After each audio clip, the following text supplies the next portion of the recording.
Hi, everybody. Welcome to FNS Wrestling Podcast, episode 62. I am your host back in the basement. Alongside me, as always, my co-host and teenage son, Jackson. Say hello, Jack. What up? So we're a bit late getting to things today, right? So a couple hours late on the release of this episode, probably. And whose fault is that? My fault. Yeah. Why? Because for the first time in like 2 years, I actually got you haven't together done stuff yet. with some friends and played some poker last You're night. probably like the last of us to do stuff. Yeah. So good time. Me and I think 6 or 7 of my friends got I don't know together if Mom has actually. at a buddy's place, played some cards until about 2 a.m. last night. So, and then one of my friends, due to the fact that he's moving across the country in about a month, I guess. So he crashed here for that night. Then we got up and it was interesting, right? So we watched Rampage this morning because obviously we didn't get around to it last night. So we watched AEW Rampage with a non-wrestling Grand fan Slam. there. So he basically said he hadn't watched wrestling since probably around when Punk left the last time. So it was interesting to sit with a non-wrestling person and watch. He even watched a little bit of Impact with me when you went upstairs to game for a bit, and I had to still finish up Impact because the late night poker game threw off a lot of my wrestling viewing. So I apologize if you're one of the few people waiting for us to release the episode every week. The later we record, the later it's out. That's right. But you're still going to get it on Saturday. We've made every Saturday for 62 weeks straight, so I think that's a pretty good record. So thanks for joining us, right? I was trying to think, there's the one time when Dynamite was on Saturday, but then we followed up on it, right? So welcome if you're a new listener. Welcome back if you're returning. If you'd like to contact us about anything wrestling related or anything else, fnswrestling@gmail.com, FNS_wrestling_podcast on Instagram, or leave a comment in YouTube if that's where you happen to be insulting or polite. The option is yours. Right. So another week of school is down. Anything exciting from you? I talked about my life already. And it's football season, and the Blue Jays are close to a playoff spot, so that's my life. That's two different sports. I know. You're right. Good for you, sport guy. Thanks. No. School, no. School was school. You schooled really well. Yeah. And then you're back to being in your favorite class of phys ed next week with me. Yeah. Absolutely. I don't know. I figure we probably should get into talking wrestling. Cut down on the banter this week. We could. All right, so let's get into our first segment, which is always us taking a look at the week's news and rumors.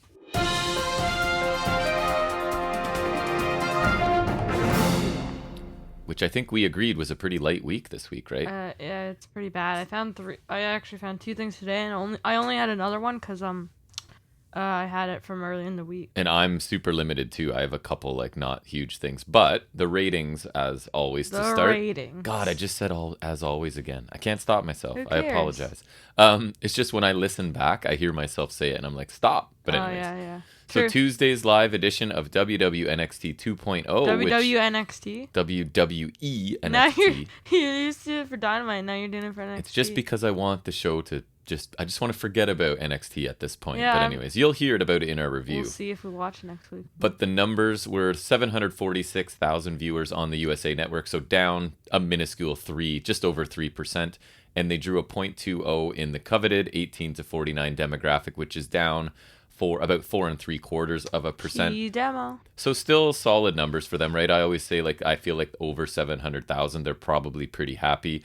Again, I don't know how long they're going to maintain that because to spoil our review, the show's brutal for us at least to get through. Brutal. So I don't know. I think it's pretty apparent how brutal it is. Maybe other people like it. I don't know, but we definitely don't. But Those we'll are talk probably about the same it. people watching the whole episode of Raw in one sitting. Or the people that just love anything WWE does, right? There's people like that where we're trying to be objective, and if whatever company's doing good stuff, we'll tell you. And if it's not good, we'll tell you that too. Mm-hmm. In contrast, Wednesday's live Grand Slam edition of AEW Dynamite from Arthur Ashe Stadium or whatever it's called. That is exactly it. Perfect. They drew 1.273 million viewers, so up 8.34%, and drew a pretty large 0.48 in the key demographic, so up 9.09%. Didn't quite beat Raw in the demo this week. That would have been 3 weeks running, but I think it was still pretty close. Which is surprising because this is the stadium show. Right. So again, great numbers for them. They're at 1.2 million. I think they'd have to be happy with that. And yeah, the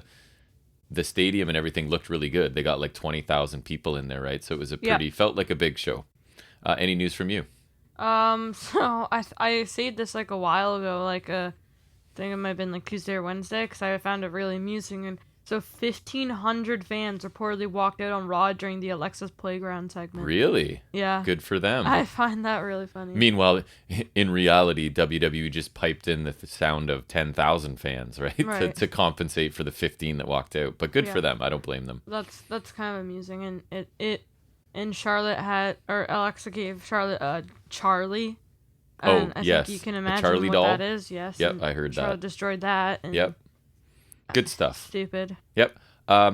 One of the two stories I have is more in the rumors category than news, and that is speculation that a former WWE star, another one, is about to debut on Dynamite next week. So the speculation is basically Bray Wyatt, or as he's known, what's his actual name? Wyndham Rotunda. So a possibility, there's talk of him either ending up at Impact Wrestling or AEW. And the idea being that he may be somehow tied to Dark Order because the show is coming up in Rochester, right? Which is where Brody Lee was from. So they're thinking But he doesn't really fit with Dark Order anymore. I know, but they're saying that's just rumor, right? It might not happen. But that basically they may want to address this leadership of Dark Order issue in Rochester, which was Brody Lee's RIP hometown. I think it should be Hangman. Even Meltzer's saying if Rotunda does sign with AEW, then the rumor is that he would show up at that show. So not necessarily with Dark Order, but at least that makes sense. If he's there, it'll be in Rochester. I don't think he should go with the Dark Order, because if it was Dark Order like a year ago, like without Brody Lee, then absolutely. But they're so different now. I feel like Hangman is the guy to go with them now. I mean, there's also a chance because Bray is a super creative guy, so he may come in as some character that we're okay with leading them, right? Like, because if we think about Bray Wyatt, based on what I know about him. But I mean, he's a creative guy, and he'll have a bit of creative freedom if he does sign there. At the same time, I feel like Hangman just coming back with them. I mean, we really want perfect. That's what we want, right? Yeah, I'm pulling for Hangman. Of course. I think any capacity, I'll be happy to see him there. Yep. Anything else for you? We got another star reportedly unhappy in WWE. This time being Lince Dorado, aka all of them, probably. Yes. Which I mean, he's good. It's just he's really good in ring, I think. I like Metalik a little better, but they're both pretty good. But it's just been this joke gimmick, right? This Lucha House Party for so long. They've been a comedy sort of afterthought, and it's really now hard to see them as anything else over there. Right. The only other thing I have is that PCO will apparently be a free agent as of December 1st, and it looks like he's looking for a possible change of scenery, or at least to shop himself around and see what's out there. This is not one that needs to go to AEW. No, I personally won't miss him in ROH even. He's a very old dude now, right? And that I've sort of seen what I need to see of him. I'm not sure how much demand he's going to be in at this point, but I could be wrong. I don't see companies lining up to sign him, so right. We'll see.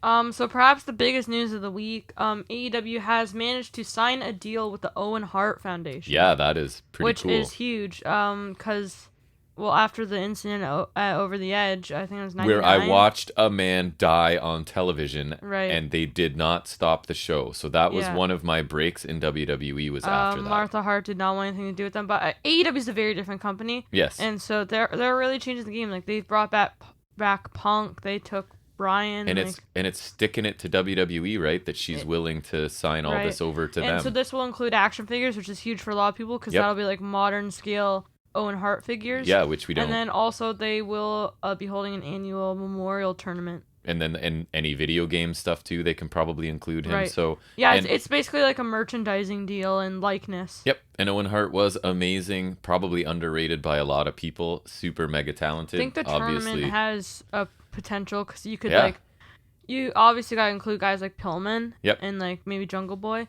And so you can use it to boost new stars, pay homage. Like, it's a good opportunity. 100%. And I feel like they would, like, Andre the Giant Memorial Battle Royal is a joke. And I love a good tournament. So. This doesn't have to be a joke. Exactly. It probably wouldn't be. It'd be pretty. They'd try and do something pretty special for that memory, I think.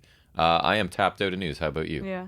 All right. So that's going to bring us to talking about our favorite show every week. Just NXT kidding. 2.0. It's time to talk about the second ever episode of NXT 2.0.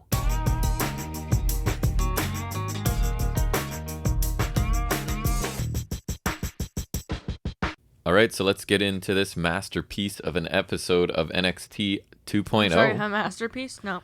Yes, maybe some sarcasm. So we start with a Just a little. recap of last week's debut of NXT's 2.0, which we did not enjoy if you listened to us last week. That's Some of the an understatement. lowest, That's keeping it nice. lowest grades we've given, I think, for anything. It would have to be the lowest grade. Anyways, we get Trick Williams, Tony D'Angelo, Braun Breaker, Hit Row, Carmelo Hayes, Mandy Rose's group, Von Wagner, and the championship match get a couple seconds. Basically, like all the debuts, I think. Yeah, right? and then some of Mandy Rose's group. Right, so yeah, pretty much a full recap of the show, a few seconds each while music's kind of playing underneath.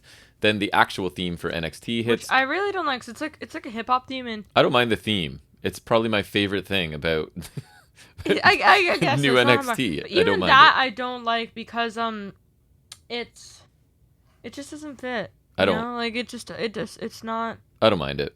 a wrestling show. I mind many other things, but that's not one of them. All like just the whole presentation of NXT 2.0 is just not wrestling show. Not really.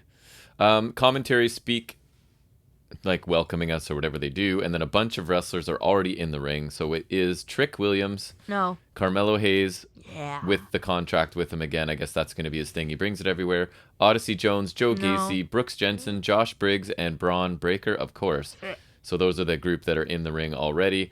And then Tommaso Ciampa's theme hits. He makes his way out with the NXT Championship, or Goldie, I guess as he would like to call it. Which I would just like to say, I know it's kind of his thing now, but I was telling you, like, I like this better as a heel, because it's like he's so, like, obsessed with the title, he's giving it, like, a pet name, and he wants to, like, I find now it's because he already did it, not really part of the gimmick anymore. I feel like his thing has drastically changed even on this show, but I'll get into that, I guess. We'll talk about it. So he talks about, this is Ciampa speaking, his journey back to the NXT title and how it was all worth it. He says these young men and women in the ring, I guess, have been busting their asses day in and day out and are ready to show the For, world like, one show. just how good they are. He quickly puts over Carmelo Hayes, Odyssey Jones, and Breaker specifically. Ciampa says, then there he is, who we all know will always be Mr. NXT.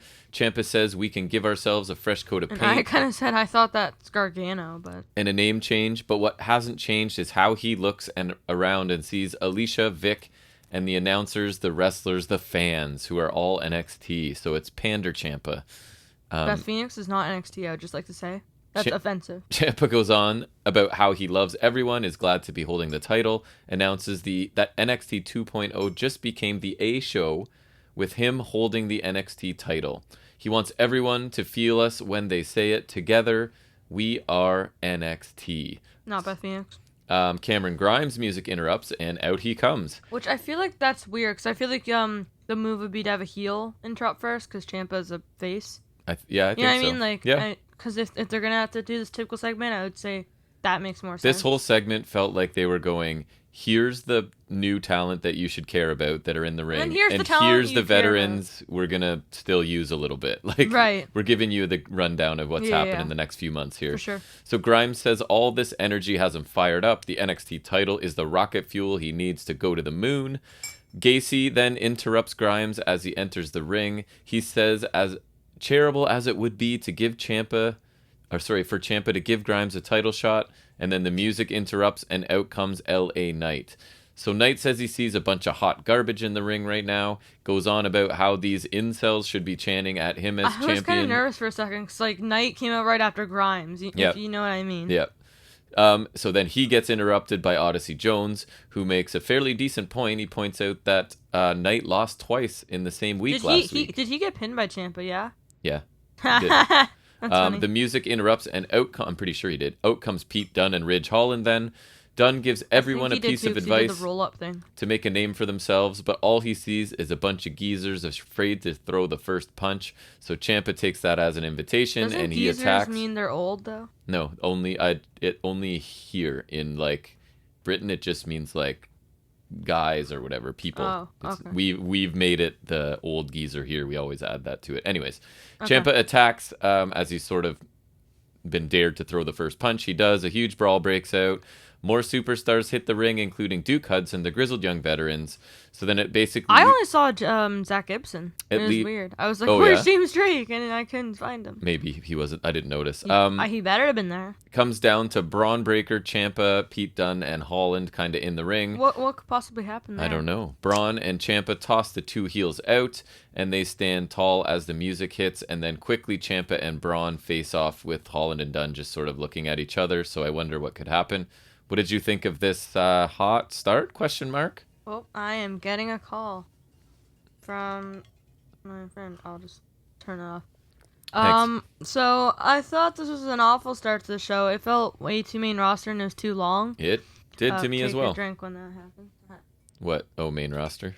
Yes. Ciampa's promo was generic and crowd pandering. And none of the people he mentioned in that one part of the promo were NXT, especially not Braun Breaker, Aussie Jones, and especially not Beth Phoenix. All the walkouts were lame, and also main roster, and the mass brawl was lame as well. I don't know what the women were doing backstage, because that kind of got lumped in as well. And the tag match they set up was predictable and unappealing. It's just generally bad, and I genuinely hate this show now. It was not the start I was hoping for either. It was really lengthy segment, like not wrestling to start the show, which I hiccuped as I was drinking. Really feels main roster, right? Like we get a 15-minute segment with no wrestling at all. Lots of talking, a ton of interruptions. Just second of all, this is a massive change in Matt Ciampa's character all of a sudden. Like 2 weeks ago, he was the miserable guy cutting angry, intense promos and throwing furniture, right? Right. So now suddenly, like he's... I love the fans. I love NXT. Look at all this other talent here that I love. When it was him and Thatcher against the world basically 2 weeks ago. You know what I mean? Yeah. I think Ciampa's trying really hard here, but I thought this was not great at all. And just the way, it's just their way of reminding us, here's the group of young people you should care about. Here's the group of veterans we're going to be sort of dealing with as well. And so really cookie cutter generic like WWE segment that's now on the show that used to escape those types of segments, right? Like we used to not get this stuff. But anyways, just then, so it feels more like 90s WCW, they immediately quickly cut backstage to Kaylee Ray arguing with Amari Miller, I guess, while B-Fab argues with Electra Lopez. Jobber Del Fantasma, okay. So they start brawling backstage, officials break it up, we go back to the ring, cut back away, and nothing, like... Anyways, I'll just keep going because I'll have lots of time to complain, right? Go back to the ring. Ciampa and Braun are keeping Dunne and Holland from getting back in the ring. Braun Breaker takes the mic and says the fans want to see this battle continue. No. He says, how about those two guys grow a set of balls and face he and Ciampa in a match later tonight? And then that was basically it for this. What did you think of the post-match / cutaway to the brawling backstage? Whatever happened. I didn't like this either. It's all very bad, and I dislike Braun Breaker immensely. It's like the word I'm using to early on here is it's frantic, right? Like it's so one thing quickly to another thing, quickly it's back to the same thing. Just too much for your brain to like actually comprehend. And then like nothing ends up mattering, right? I thought Braun Breaker was fine in his little promo. He sounds like a Steiner 100%. But yeah, this is just, I feel like it's PG WCW late 1990s. I think I said that last week. That's kind of what it feels to me, which is not a compliment. We then get what should be the highlight of this show, I would suggest, the Cruiserweight title match between Roderick Strong and Kushida. So I've just made a note here that we're 20 minutes in now and we haven't had any in-ring action, but we're about to get it. I hate to see that, but I fear that's going to become the norm, right? Where we get a giant segment or two to start before we get any action. But anyways, we get it here. These two start out quickly with some holds and counters. We get an arm drag right into a submission by Kushida. Some more arm work by Kushida heading into the commercial. Palm strikes by Kushida and his hip toss drop kick, was it handspring or cartwheel combo thing? Yeah, it's like the hip toss cartwheel into a drop kick. Right. Big chop stops Kushida in his tracks. They both head up on the top rope. Leaping hammerlock, I don't know if that's right, off the top by Kushida, and a kick exchange before a strong backbreaker and a back suplex for a 2 count. Kushida counters and goes back to the left arm again. Hoverboard lock applied, but Bivens puts Roddy's foot on the ropes from the outside. Bivens then gets up on the apron to distract the referee as the Creed brothers then pull Kushida under the bottom rope to the floor. And what's her name? Niall? I forget. Ivy Niall. Ivy Niall runs, jumps off the steps, and basically hits like a Superman punch to drop Kushida at ringside. The brothers roll him back in, and Strong obviously picks up the win with a nice high knee and the very cool end of Heartache to win the match. What did you think? Which, like the suplex into the backstabber. New cruiserweight champion. Yeah. What'd you think? This is probably the best thing NXT 2.0 has accomplished so far. It's not a high bar, but nonetheless it was. It was solid up until the finish. I began to forget how crappy NXT 2.0 is. Not to say this was like amazing, but when everything in the past week in the beginning of the show has been absolute crap, and something is even just decent, it looks better in comparison, right? A fine TV match. I am happy Strong won, but the finish is kind of lame. It's a clear indication of what everything will be moving forward. Yeah, I thought the match was good, but I think it could have been better too, right? Like I was hoping for an absolute barn burner, and this wasn't a bad match. I don't think it was quite at the level it could have been with these two guys. I found the ending annoying as well. I get that Diamond Mine are heels, but they're also trying to be like, we're the MMA super training people sort of thing, but I guess they're heels at the end of the day. So I thought the match was just getting really good, and then we got multiple people involved to create like the screwy finish, right? Which isn't my favorite thing. And I don't think Strong needs it. I think Strong's good.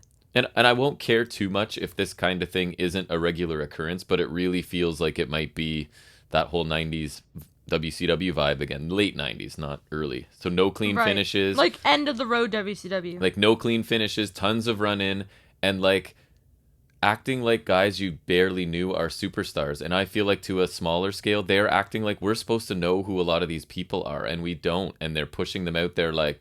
Right. You should know them, right? Like even the brawl that just happened backstage with the women, I don't know who that is, and they're Amari Miller, right? Right. Yeah, so, anyways, I thought Ivy's leaping punch looked pretty good. If I'm looking for positives, it definitely gave me Roman Reigns vibes, because that was like one of the things he would always do, right? Run off the stairs and hit the Superman punch. I do like Roddy with the title, and I think Diamond Mine are actually improved since the addition of the Creed brothers. I know that'll hurt you because you loved Tyler Rust. Yes. But I think the Creed brothers are a nice addition. I like the group. I just didn't love the finish to this. They're still trying to fill a gaping void. And so just because, again, there seem to be doing this one segment bleeds into the next, the Diamond Mine are celebrating in the ring. Grayson Waller's music hits. He comes out. He brings up what happened to his friend, I guess, Drake Maverick last week, and says he's realizing NXT is a jungle, but if anyone is built to survive in a jungle, it's him. Waller says that instead of sitting back and waiting for an opportunity, he's coming out and taking one. He proposes a title match against Strong next week. Bivens says, how dare Waller interrupt their celebration.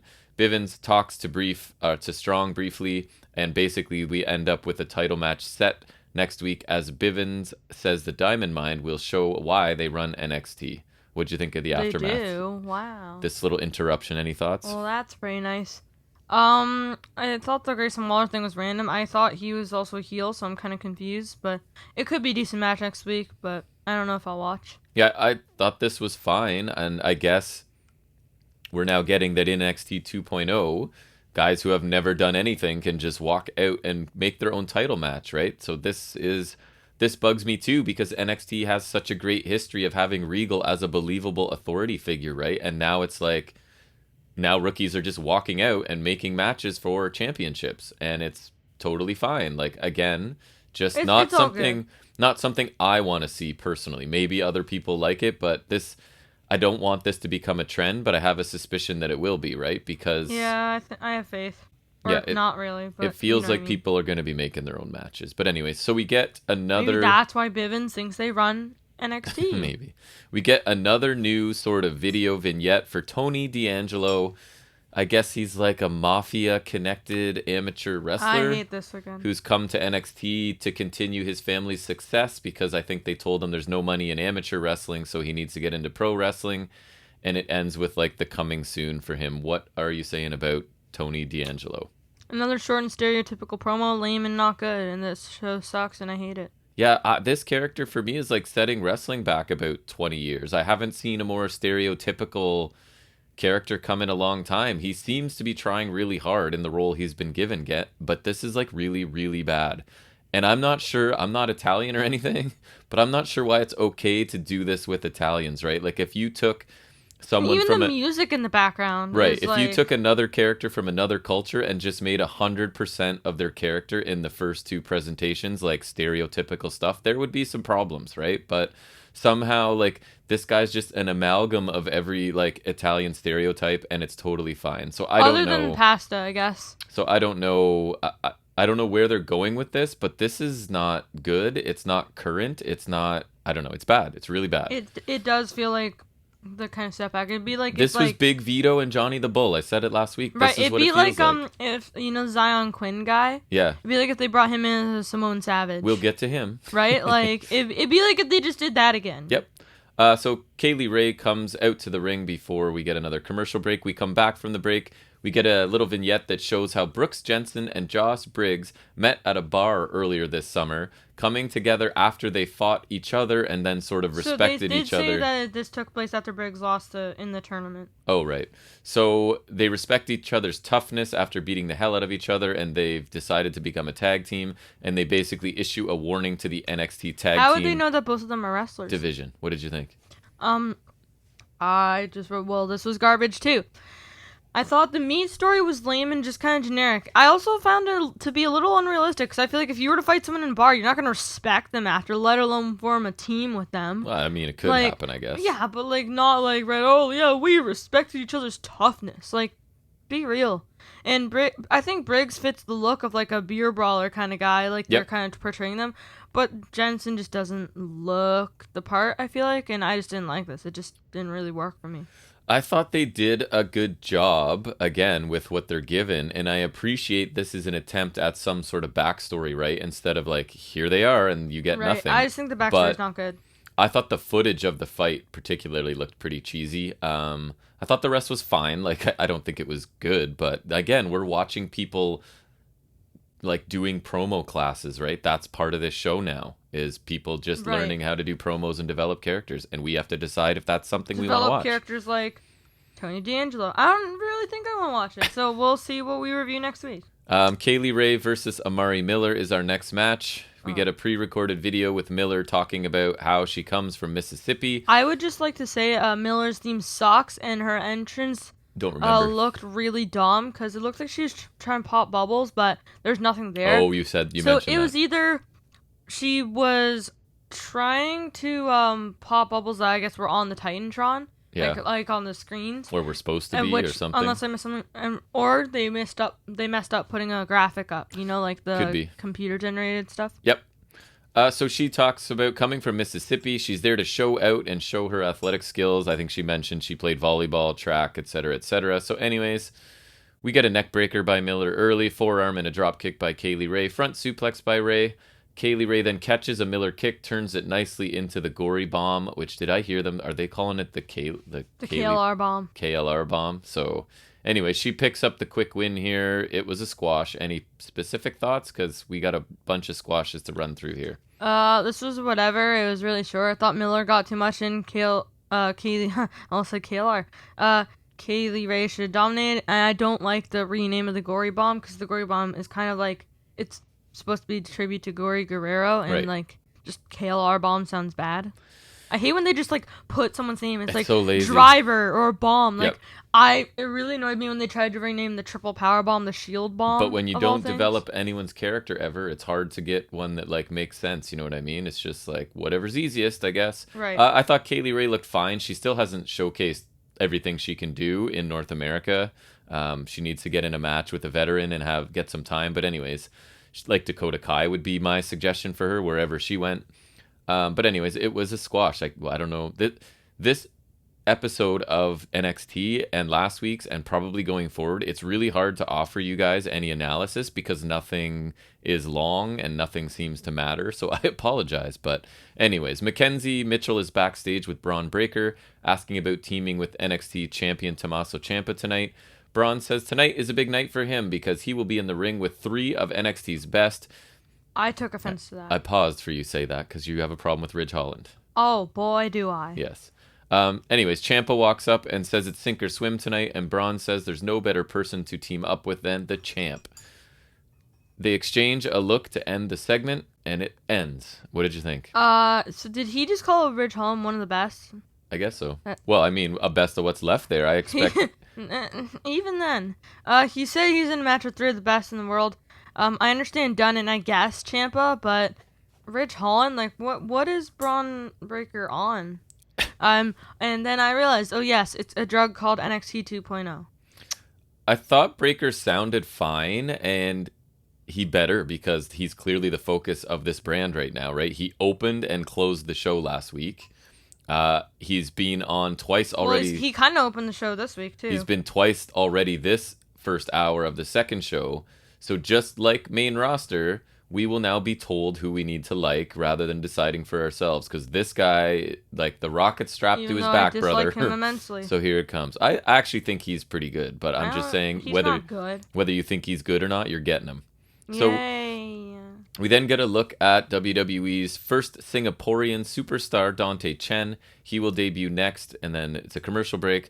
Back from the break, we get a little segment here. Again, I guess we're supposed to know who Zion Quinn is. He's walking in. He was the guy who beat He did win Boa, a match. I That's think right. it was. It beat who? He did beat Boa. With the forearm or whatever it was. You're right. So he's walking into the arena with 2 women. I guess so he got like the Damian Priest party gimmick or something? Felt like it. I don't know if they're wrestlers or not. But anyways, he opens the door for them. But then someone else, I don't know if he's an NXT talent as well. He sort of cuts them off to go in ahead of them. Quinn says, ladies first, basically. The other guy sort of says, whatever, dude, chivalry's dead. So Quinn politely opens the door, lets the ladies through, closes the door, and then rams the guy into the right to take him out. I don't know. What do you say? No thanks. I don't know. I didn't understand. The nicest thing I can say is we'll see where it goes, right? I don't know. Like, I don't know who Zion Quinn is. I don't know who the other guy is. I don't know who the 2 women he was walking with. So awesome. Yes, and nobody's going to tell us. We then go to poor Trey Baxter taking on Dante Chen. I was just saying, I wonder how happy Baxter is that he signed with NXT a little while ago. Right, which he was looking fine in Impact, right? Remember he was in the he's Super good. X Cup and whatnot. He's definitely good. I heard a wholly generic theme for Chen, not even like fine generic or whatever. Because there's times where like generic's not necessarily a bad thing. Right. But like his is not good. So Baxter hits a nice exploder suplex early. Then he goes up top, but Chen sort of grabs his leg, and Baxter tries to kick Chen away. Baxter comes off the top, lands on his feet as Chen moves out of the way. They trade some pin attempts on the mat, and then they get back to their feet. Chen drops Baxter then with like a modified wing clipper, basically a wing clipper. And that picks up the win for him in this basically another squash match, right? So what'd you think? Yes. Lots of analysis? This is short, and somehow Baxter kind of looked better than Chen. I liked his move better. Yep. Chen's finisher was Angel Garza's wing clipper, which isn't a good move to begin with, but Garza did it better, I think. Yeah, I like Baxter's... he hit that suplex, looked really good, right? Like I thought you looked better in the this exploder in this like less than a minute match. So again, I don't really have much to say about this. Baxter basically got in like one nice combo, and then Chen hit only a couple moves. So I don't know. Poor Baxter signing. His timing for signing here, I think, was really bad. But anyways, yeah. I think Pete Dunne's time for re-signing was really bad. We then get a new Andre Chase, who was in the breakout tournament. So it's Chase University. He's in a classroom with a bunch of students. I was confused at first, and then I saw him, I was like, oh. His first lesson is how Odyssey Jones lost in the finals of the breakout tournament due to a bad cover on Carmelo Hayes. So they're like analyzing that match, I guess. He says Jones is the face of a loser. He goes on about teaching success at Andre Chase University before a student named Steve points out that actually Odyssey Jones beat Chase in that very same tournament. So Chase basically snaps, right, and kicks him right out of the class. So what did you think of this little odd segment here? So I actually didn't hate this. It was kind of amusing, and it reminds me of the good old days of Thatcher's wrestling school. Felt like a combination of Thatcher and Drew Gulak to me. Yeah. Which I was a little interested in it too. I liked it. I think this had some actual potential. It gives something Chase to do, but I can easily see them misbooking it and losing interest quickly. Yeah. But I hope they actually do something with this, because I kind of like it. I didn't hate it either, and I don't know who would ever enroll in a course from this guy, to be honest. Like, who the heck are his students here? But it was giving me like the bit of comedy, sort of low mid-card guy, like Gulak sort of deal to me. So I didn't hate this either. Of all the things on this show, I don't know, it didn't bother me that much. So Beth Phoenix, I guess, then says that Kyle O'Reilly's ribs were re-injured in last week's attack by Dunn and Holland. So he is now week to week. Vic Joseph then shows us a tweet from Triple H, one of the good ones left, where he's recovering from his cardiac event. Right, I feel like that's a really weird name. It's one of those things. It's Vince like, you can't say heart attack. I feel like I feel like they can never actually call things what they are. And also, I forget how they phrased it, but it also was very quick of like, he has a genetic condition. It's not the years and years of steroids he's been injecting into his body. They're quick to condition. Right, or something like that. Anyways, no, that feels like a phrase they would use. Triple H thanked everyone for their support. You're welcome. Then we get a quick Cameron Grimes He's my vignette. birthday buddy. You know, he is. But so is Adam Page, right? Yes. So that's a little better. Indeed. So Grimes vignette with his catchphrase and him doing rich guy things, and then he's coming up next, basically. So we're back from the break, and Joe Gacy is in the middle of the ring, sitting in a chair. Gacy says, tonight the ring is a safe space, and that NXT is home to the smallest microaggressions to the biggest grudges, and this is a place where we will settle our differences. Gacy comes to us with a mindset of conflict resolution where he doesn't need to use his male privilege to get what he wants. He understands, just like us, that life isn't fair, and he believes we can achieve unity and tolerance for all, and he can be the man that will show us we can achieve peace in this safe space, and it starts tonight. The music interrupts, and out comes Cameron Grimes. I thought we should discuss this little major character shift for Gacy overnight, and right. I think so. His hair is shorter, one, so that's and he's wearing subtle change. He's wearing like a dress shirt, like a polo shirt or a golf shirt, tucked in and his he's supposed pants, to be like a brawler guy. So I guess not anymore. No, but like it was kind of like a JD Drake's attire now, just minus the suspenders. Yeah. And so he commands my respect automatically because his Tron graphics made the NXT logo behind the fans yellow. Right. So I have to thank him for that because that makes it almost look normal. So I thought the promo was kind of lame. I think it's kind of like a motivational speaker DDP 2.0. Well, and he's woke, right? Like I don't know if you've heard that term, but he's woke. He's thinking about safe spaces right. and but I can't tell because I don't think Gacy blinked at all. So he was like just looking at the camera. Right. So the thing, maybe it's hard to tell if it's face or heel because it seems like he may have a psychotic element. You know? I think this is Vince and whoever else mocking this type of person because they personally hate this type of person, so they've decided one who's just aware and trying to raise awareness and be kind. Person? Huh? A good person? Yeah, right. Just this woke person that's now worried about male privilege and toxic masculinity and that kind of stuff. So Vince would for sure make fun of those people. So I think because why would you do that? This is his manifestation of this, I think. So I don't. I could see that. I don't know where it's gonna go. I don't even know if I like it. I'm willing to see. Yeah, that's fair. I'm not sure how. Because it's similar. It's more similar to like Daniel Bryan doing the green Daniel Bryan. You know what I mean? Because he was saying positive things, but in a jerky, condescending way. If they do go that route, then there's potential for that. Right, I agree. So I'm gonna see. They could also at the same time just use it as a device to plummet Joe Gacy into the ground. And I think Gacy's an odd choice for that, just based on what I know of Gacy and have seen him. But I don't know, maybe it'll work. But maybe this is we'll see. To say because what he was in the tournament was him. Also pre-WWE, so maybe this is also them. Right. Because maybe he's still using his name, but they want to ditch, his persona. Pre-WWE self. Because remember, now, they're using, people from other sports to, cleanse them in the WWE style, and so maybe, they're cleansing his non-WWE character, you know what I mean? They're resetting him. Yeah, that kind of thing. Factory reset. Since they're resetting NXT, he gets a reset as well. We'll see where it goes. So we then get the match. It's Cameron Grimes versus Joe Gacy. It's a stalemate early on, and then an arm drag by Grimes is the first little bit of advantage. Big kick by Grimes, but a corner clothesline and a slam by Gacy. 2 leaping forearms by Grimes, but a hamstring clothesline by Gacy. Grimes escapes a powerbomb, lands another kick. Gacy runs the ropes. Grimes hits the cave-in out of nowhere for the win. Gacy then, they have a little chat in the ring, and Gacy, hugs him right before leaving the ring. But he kind of gets shoved off, so then he's, just kind of hurting. What did you think? So Gacy was wrestling that promo attire, which is just gross. Yeah, he did. It's just bad. It's interesting. This is whatever. Gacy didn't do much of note other than that handspring clothesline, which was kind of cool, and Grimes didn't do much other than the final cave-in. Just an enhancement match that was here. Yep. And still not what I want on NXT, and this is not why I watch wrestling. No, of the new crop that they've brought in, I like Gacy because I feel like you can tell he's experienced. He doesn't look like he's learning on the job. Guy, right? Right? Like, he's not learning in front of my eyes. He may be like polishing or trying out some new things, but he knows how to wrestle and work already. So I thought Gacy looked good, and obviously this match is short because it's NXT 2.0, and I think that's all we're going to get, but I don't know. It was another basically squash, Right. Yeah. We then get a lengthy look back at last week's wedding, which I'm not going to recap because don't want to. That's what I wanted. Between Indy Hartwell and Dexter Lumis, obviously. We then are told or shown, whatever it was, in a graphic, I think, that footage from their honeymoon will air next week. Which I thought we were done with this. That was mine. Like, so the wedding wasn't the end of this. So Perfect. they're doing a really bad job if they want me to watch next week, because I don't even really want to.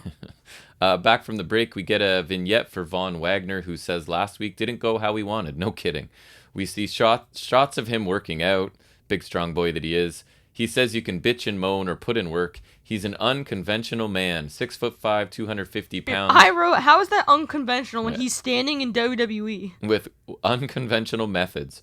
Vaughn says his journey at NXT 2.0 has just begun. Then we go back to the ring and we get Anna Shear is waiting in the ring as sort of Lopez is sort of looking on.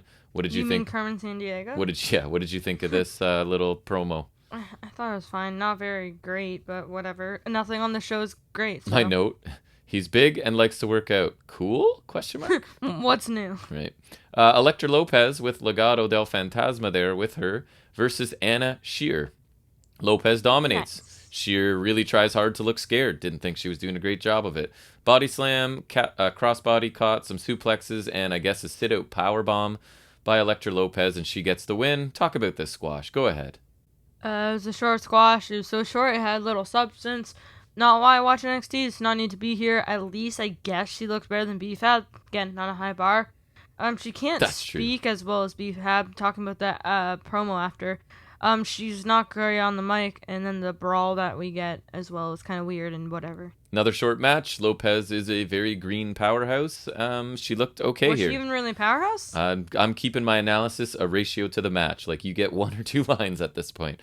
So Santos Escobar then says, he sort of speaks briefly, says that Lopez has class, elegance, sophistication, and raw power to command silence and respect. Does she? And all of this under the umbrella of one word, familia.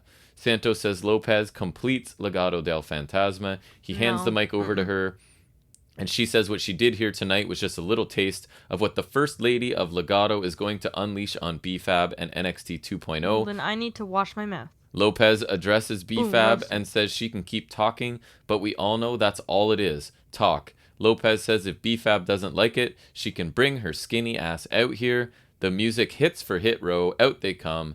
B-Fab, Swerve Scott, Theodonis, and Top Dollar, the whole bunch. B-Fab suddenly kind of drops Lopez from behind in the ring with a sneak attack. They brawl as the rest try to break it up. B-Fab rushes the ring until Hit Row holds her back again as Legado del Fantasma hold Lopez back. That's about all I want to say. What your thoughts on this? No. No thanks. They don't deserve more than that.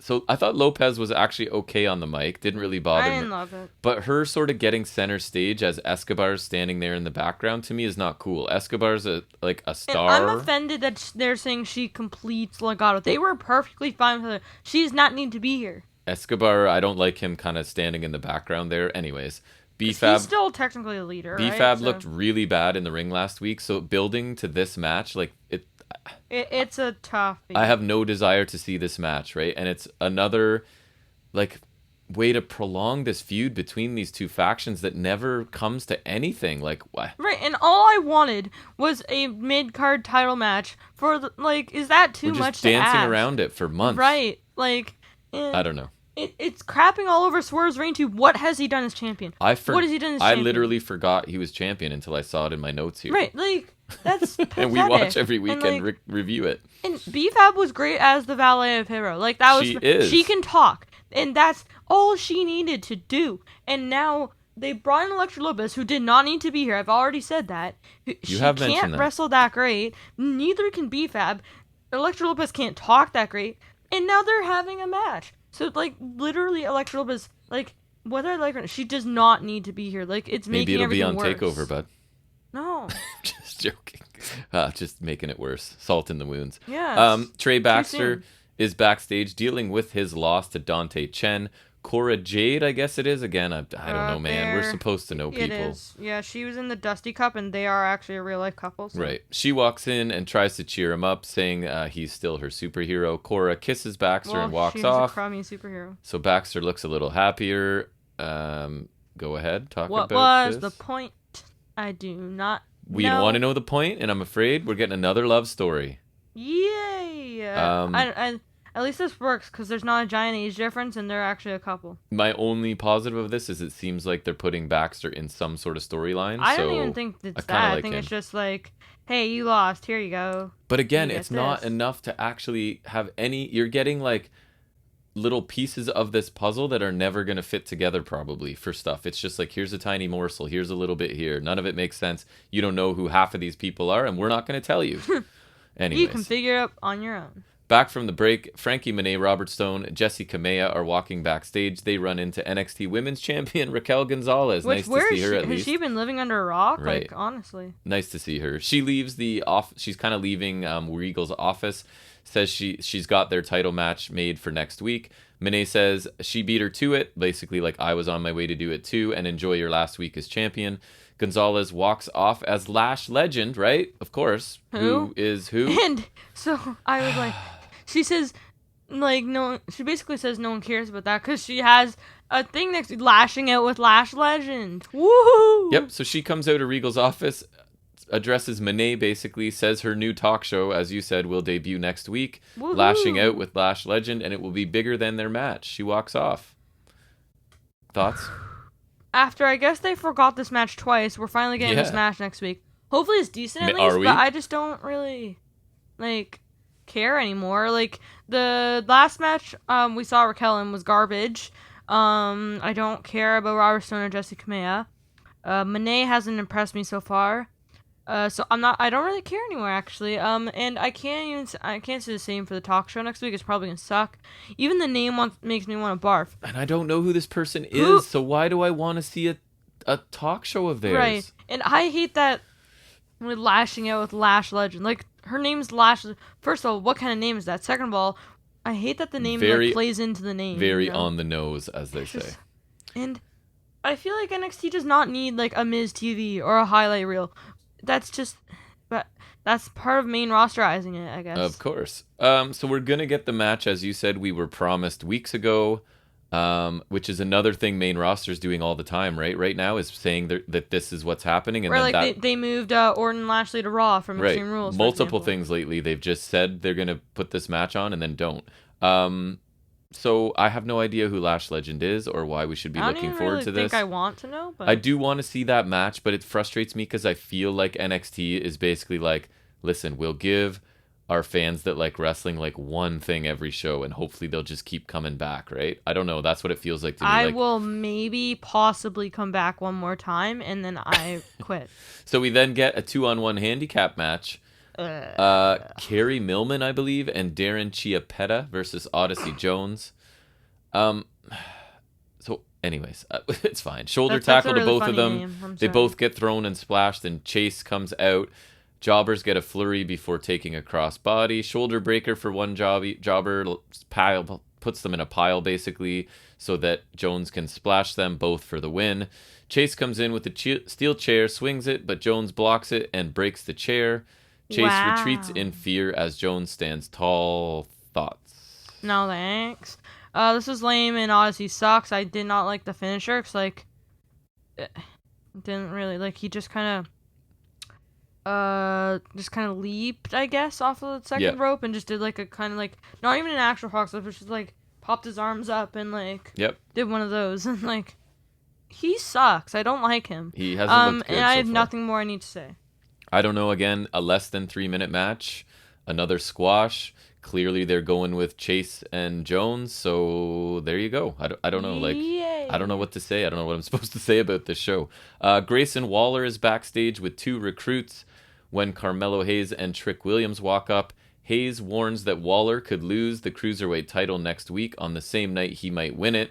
in I theory. do not like that. If he could win the title and then Hayes could use his contract because, like you said, apparently it's Money in the Bank now and he can just cash it in at any. But again, I don't think we have any authority figures, so the inmates are running the asylum, as they say, right? Right. Like, who's to say he can't just book the match there? I have the contract. Right. Hayes says he will leave his options open. Waller and his friends walk off and Toxic Attraction walk by as Trick and Carmelo stare them down, which is classy. And then they comment on how fine the women are. So we're going back another couple decades, ladies and gentlemen. What did you think of this, Jackson? No. So Hayes seems to think his contract works like a Money in the Bank. It's not, and it doesn't. I really hope that he understands how it works and didn't change the rules randomly, because either they changed the rules randomly and now we have a freaking NXT Money in the Bank. Right. Which, if they're gonna do that, just give me an actual one, because I'd be happy with that if they had an actual one. Or he's just stupid, or William Regal has no power anymore, which they already said that, but now it feels like it's actually true. Right. Also, Trick Williams sucks. What was the point of this? And also, I don't like Trick Williams. So, yeah, we're back to women are just sexy distractions here. It is late WCW. Oh what my god. have they done to my NXT? I thought Carmelo Hayes sounded fine. I told you, they killed it and crapped all over the grave. And they smartened up over last week and gave Trick almost nothing to say after giving him far too much to say last week. True. We go back to the ring. Out comes Toxic Attraction, which is Mandy Rose, Gigi Dolan, and JC Jane. They pose on the stage, head to the ring, and it's a commercial. Yes. Back from the break, we get a vignette for Ikemen Jiro, who shows off his closet full of colorful clothes. He says, when you think of Japanese superstars, you think of strong style. When you think of Ikemen Jiro, you think of style strong. Oh, you okay? Which I like that line. That was kind of funny. He says Ikemen means handsome man, and handsome man needs his handsome jacket, style strong. Nice. What'd you think? This was ridiculous, but not necessarily in a bad way. I think it was just harmless fun, and it amused me. So I liked it. It was better than most of the crap on the show. It's just a fun little segment. It was I like this because it was like, even though it was short, it was a little bit of enjoyment for me. Yeah, I enjoyed this too. I mean, I would like to learn something more about Jiro. It's still just but it's a start. He's funny and likes fancy jackets, but yeah, I found it a little bit amusing. So then we go back to the ring. Oh boy. And Toxic Attraction are waiting to talk to us. I would like to say I don't really like their theme. Mandy Rose takes the mic, talks about how she came back to NXT and how the division was in desperate need for a woman like her. A woman we people will never be with, but love to look at. No. Rose says then it took a little turn. Where were we when her face was battered and beaten? What did the fans do? Pointing, laughing at the TV. Nothing. Absolutely nothing, and it's disgusting. Rose goes on about how she was forgotten, treated like wrestling is disgusting. Treated like we treated Gigi and JC, but the difference is Gigi and JC don't give a damn what the people think. Rose says all the guidance and advice she can give them, they showed her that behind this beauty, a beast is ready to be unleashed. Rose says that this is what the future of the NXT 2.0 women's division looks like, and she's ready to take over our precious division with these two baddies next to her. Rose tells Gigi to take over, so she talks about aggression and passion and how they're unbeatable and headed to the top of 2.0. Jane doesn't care if you don't think she's the hottest thing alive. They're not just pretty faces in the crowd, and they're not going to sit in the back and wait on an opportunity. Jane goes on and says they want the NXT Women's Tag Team titles held by Io Shirai and Zoe Stark. JC says they have an ass-kicking waiting for Shirai and Stark, and trust, Shirai and Stark do not want to keep them waiting. The music hits, Toxic Attraction stand together in the middle of the ring. Thoughts? So when Mandy says that she thinks, that NXT needs a woman like her, does she think we want a new Eva Marie? I don't know. I guess. Like, I don't know.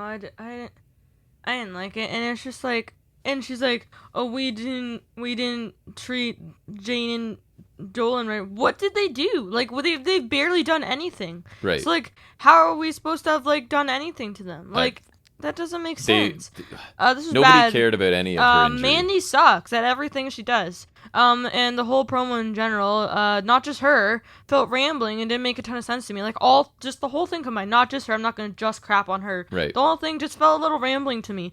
It was boring. I don't like their theme. I don't really like their faction name either, and I think they kind of suck. I don't know if you picked up on it. The crowd was silent for this. Yeah, the crowd was dead. There was a little bit of a what chant, too, that Mandy Rose tried to deal with. I don't want to see the tag match, but they're going to give it to us anyway, because they will tell me what I want, whether I like it or not. And this faction is off to a horrible start. And why is Mandy Rose leading a faction on NXT? Right. So Rose, I thought, sounded awkward at first and then pulled it together near the end. I don't think anyone cared about her injury, so I don't know what they're talking about. It literally lasted like maybe 2 weeks. The crowd got bored. They started some what chants. This was too long. And again, this is people practicing their promo skills, which I don't know if I'm in for. Especially they got a long in-ring promo segment, and we still learned nothing. They think they're hot and they're heels, right. And that's and I about feel like it. This kind of did more on like the objectifying women thing. It does, of course. I fear for the women's division right now. When things become more sports entertainment oriented, which this show is getting away from wrestling and indie, if you want to call it that, into sports entertainment, women don't generally benefit from that transition, right? So we're seeing a little bit of it here. It's like kind of that's where like the stuff like that Piggy James storyline they did comes in, like that kind of crap. So Mackenzie's backstage with the NXT Women's Tag Team Champions, Io Shirai and Zoe Stark. Shirai says she doesn't like Gigi Dolan or JC Jane, so if they want a title match, they're on. So there's another group that have no right getting a title shot, just asking for one and getting it. They can book the matches whenever they want, all right? Do not question their authority so Zoe said this should be a conversation they had together. So Zoe ends up agreeing, and they're interrupted by Persia Parada, because we know who that is. Wait, that's her name? I didn't even get her name. She says when Indy Hartwell gets back from her honeymoon, they also want a shot at the titles because they've never wrestled a match together. But I'm like, Of course, they should be next in line. No. They are next in line, all right? They are a proven and weathered tag team. So my comments are another team of rookies booked their own title match. William Regal is obsolete. And then another new person we know nothing about. Anything to add? That were my thoughts on that. So they're setting up a match nobody wants, then some random's gonna walk in with Indy Hartwell and do a title shot for no reason. Like, so I also didn't love, like, the Stark, like, oh, we should talk about this, because, like, I guess now in this universe they have the authority, so they can just be like, no. Right. You know? Like, it was, no. I don't know what's going on, man. Pete Dunne, Ridge Holland in the main event, right? Versus Tommaso Ciampa. Well, no, I'm pretty sure there's Breakker. Actually a wedding after this. No, there better not be. No, I thought there was. No, Corey B and Trey Baxter aren't getting married today? Maybe. Already. That's how quickly things move on this show. So this match should be all right, I was hoping. Dunne and Ciampa start off. Ciampa comes off the ropes for a sunset flip, but Dunne escapes. Breakker takes down Dunne with the power slam. Then Holland in the corner tags in Ciampa. Dunne's tagged in and works on Ciampa with joint manipulation. Ciampa tosses Dunne into Holland, trips him with a baseball slide. Ciampa then tosses Holland into the steel steps and tosses Dunne into the announce table. Ciampa does his, like, patting himself on the back kind of thing, and then sort of Holland runs in to blindside him. Ciampa blocks Holland's suplex and hits Holland with one of his own. Dunne and then Breakker end up tagging in. Breakker kind of has the hot tag here. He takes feels dumb that you have to say Breakker every time. He takes out both heels with power moves, hits them both with some nice looking belly to belly suplexes. So Breakker puts Dunne in the Steiner recliner, even though he's not a Steiner and we can't possibly, but all of it does. I'm really surprised looks like him, they sounds don't like him, dresses that. like him, but not a Steiner. I'm really surprised they don't want to do that, because, like, Dunne escapes. They love that. Counters with some joint manipulation and stomping of the elbow that he does. Holland's in, gives Breakker an Alabama slam after Dunne gives Breakker a buzzsaw kick. Ciampa and Dunne sort of trade punches with the crowd, sort of reacting to it.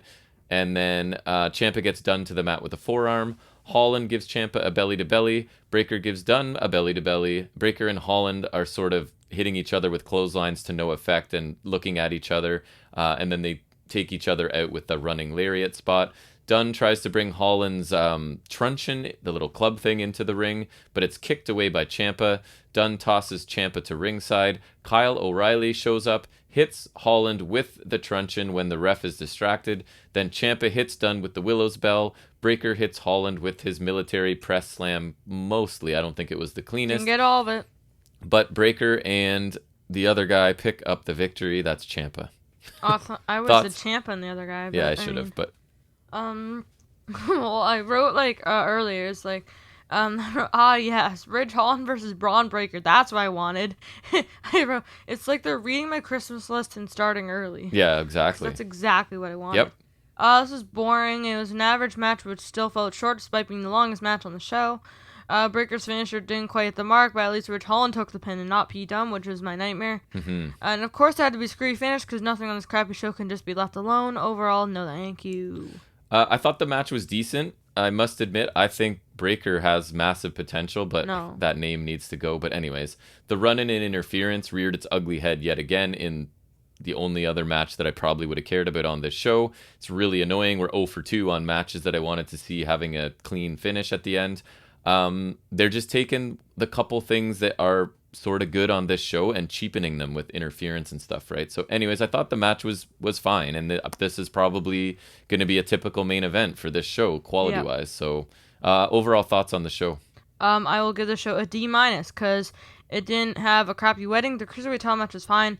It was just about as bad as last week, just slightly better. So it will get next to the same grade. Nice. And I hate NXT.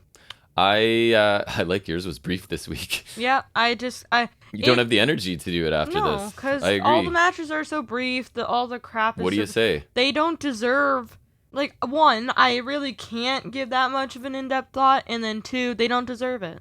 So I can't stand the pace of these first 2 episodes. It feels like it's hurry up and get through this thing so we can get to the next thing because we have so many things to get to, right? Including introducing people I don't know.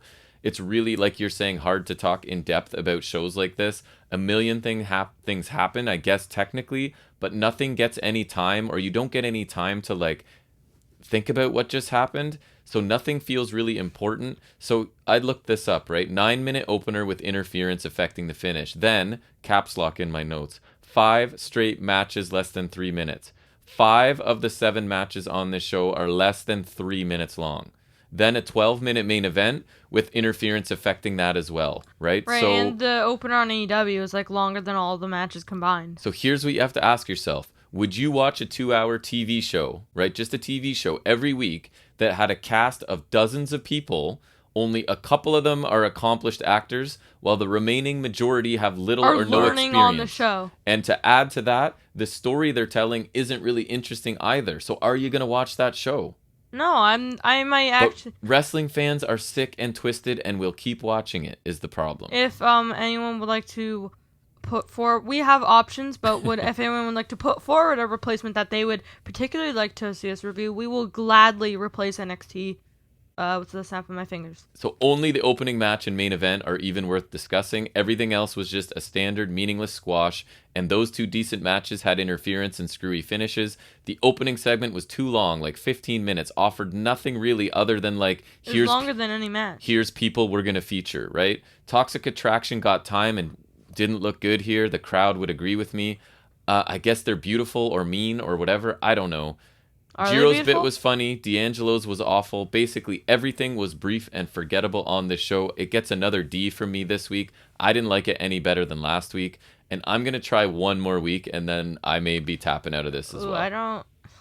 I'm really debating if I want to actually do another I can do it on my own, and you can just listen and enjoy as I review it. I would obviously rather you come along with me, but anyways. I'll suffer with you. Why not? So we're going to sign on for one more week and then we'll see. But anyways, that brings us to the end of this week's NXT, and we'll move on to a little bit of trivia and hopefully cleanse our palate from this show. So off the top of his head.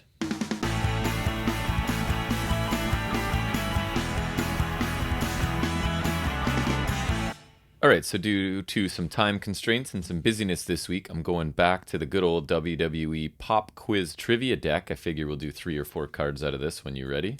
So general WWE trivia, curated by them, so hopefully not any mistakes in the questions or answers, but Jack will always You will always let us know if there are. You ready? Yeah. Number 1. Which McMahon leaped off of a steel cage onto The Undertaker at WrestleMania 32? Shane. Correct. Which? Well, that was also my first. As soon as it's a McMahon jumping off of things, right? You're really limited to who else could it be? Hornswoggle McMahon, obviously. Obviously. Next one. Which WWE superstar was revealed to be Kurt Angle's son? Chad Gable, just kidding. Jason Jordan. In an all-time interesting angle that just evaporated and was never referred to again. Yeah, but I guess he was how much people hated him. And his in-ring career ending sort of hurt that in too. that role. Like, yes. Well, even like before that, they kind of played it down because when he was teaming with Rollins. It was really silly, to be honest. Yeah. Which WWE superstar in 2017 accused John Cena of being a backstabbing shark on Raw? Roman? That is correct. Very good. Was that sounded guessy to me? Were you guessing? Well, I figured it was Roman because I know they had like that was like the dream match is happening kind of thing. Right. And Cena was mainly on SmackDown that year, so. Who won a battle royal on Raw in 2017 for an Intercontinental Championship match with The Miz? Jeff Hardy. Correct. Okay, because.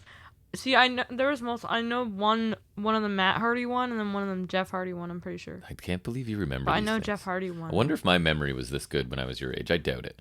Which new member of the Wyatt family made his main roster debut on Raw 2015 by attacking Dean Ambrose and Roman Reigns? Braun Strowman. That was an easy one. All the other ones debuted before 2015. Right. That I knew he was the last one too, sort of thing. So I even knew that one.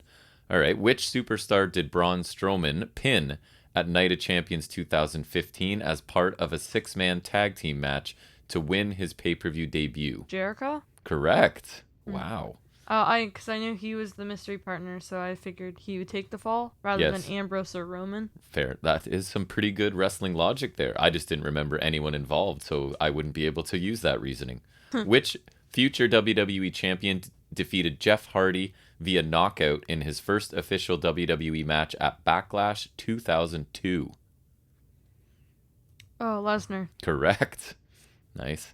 Which WWE superstar won back-to-back #1 contender matches at Fastlane 2015 and Fastlane 2016? Roman Reigns. Yes, that is correct. Well, the 2015 one was kind of weird because he had won the Rumble, so it was more of he defending his #1 contendership kind of deal. That's right. I think this will be one you might not get.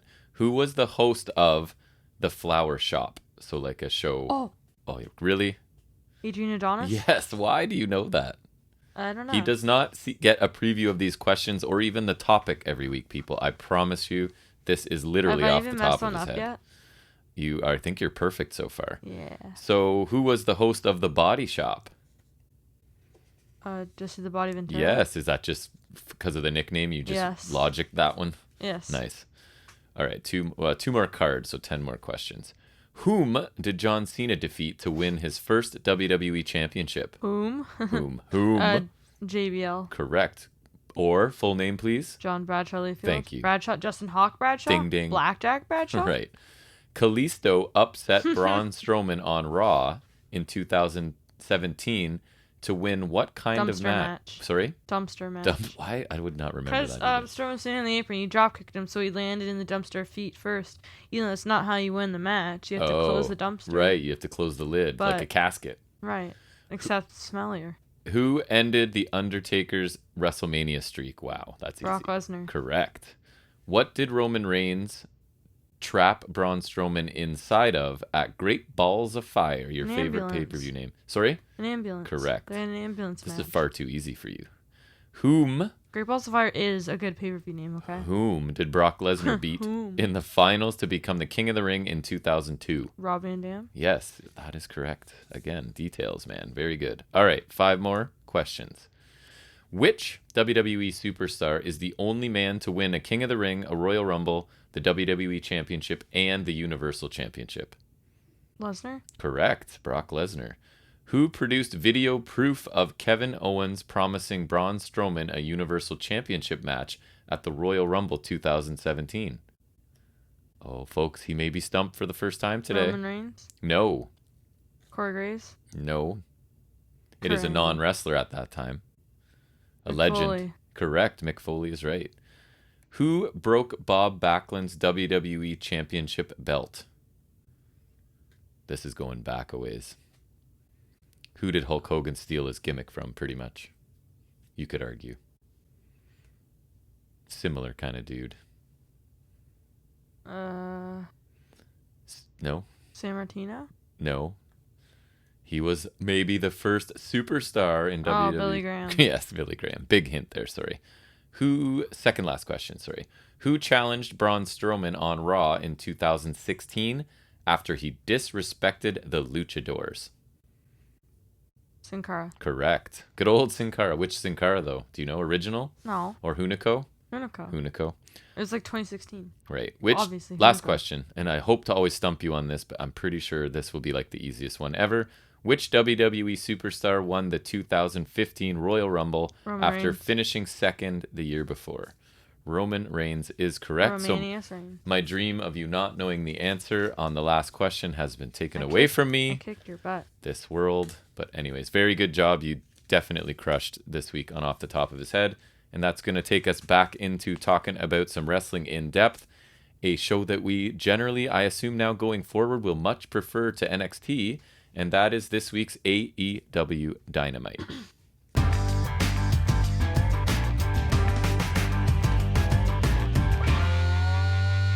Yes. And that is our Dynamite Grand Slam show, the stadium show, the Arthur Ashe Stadium.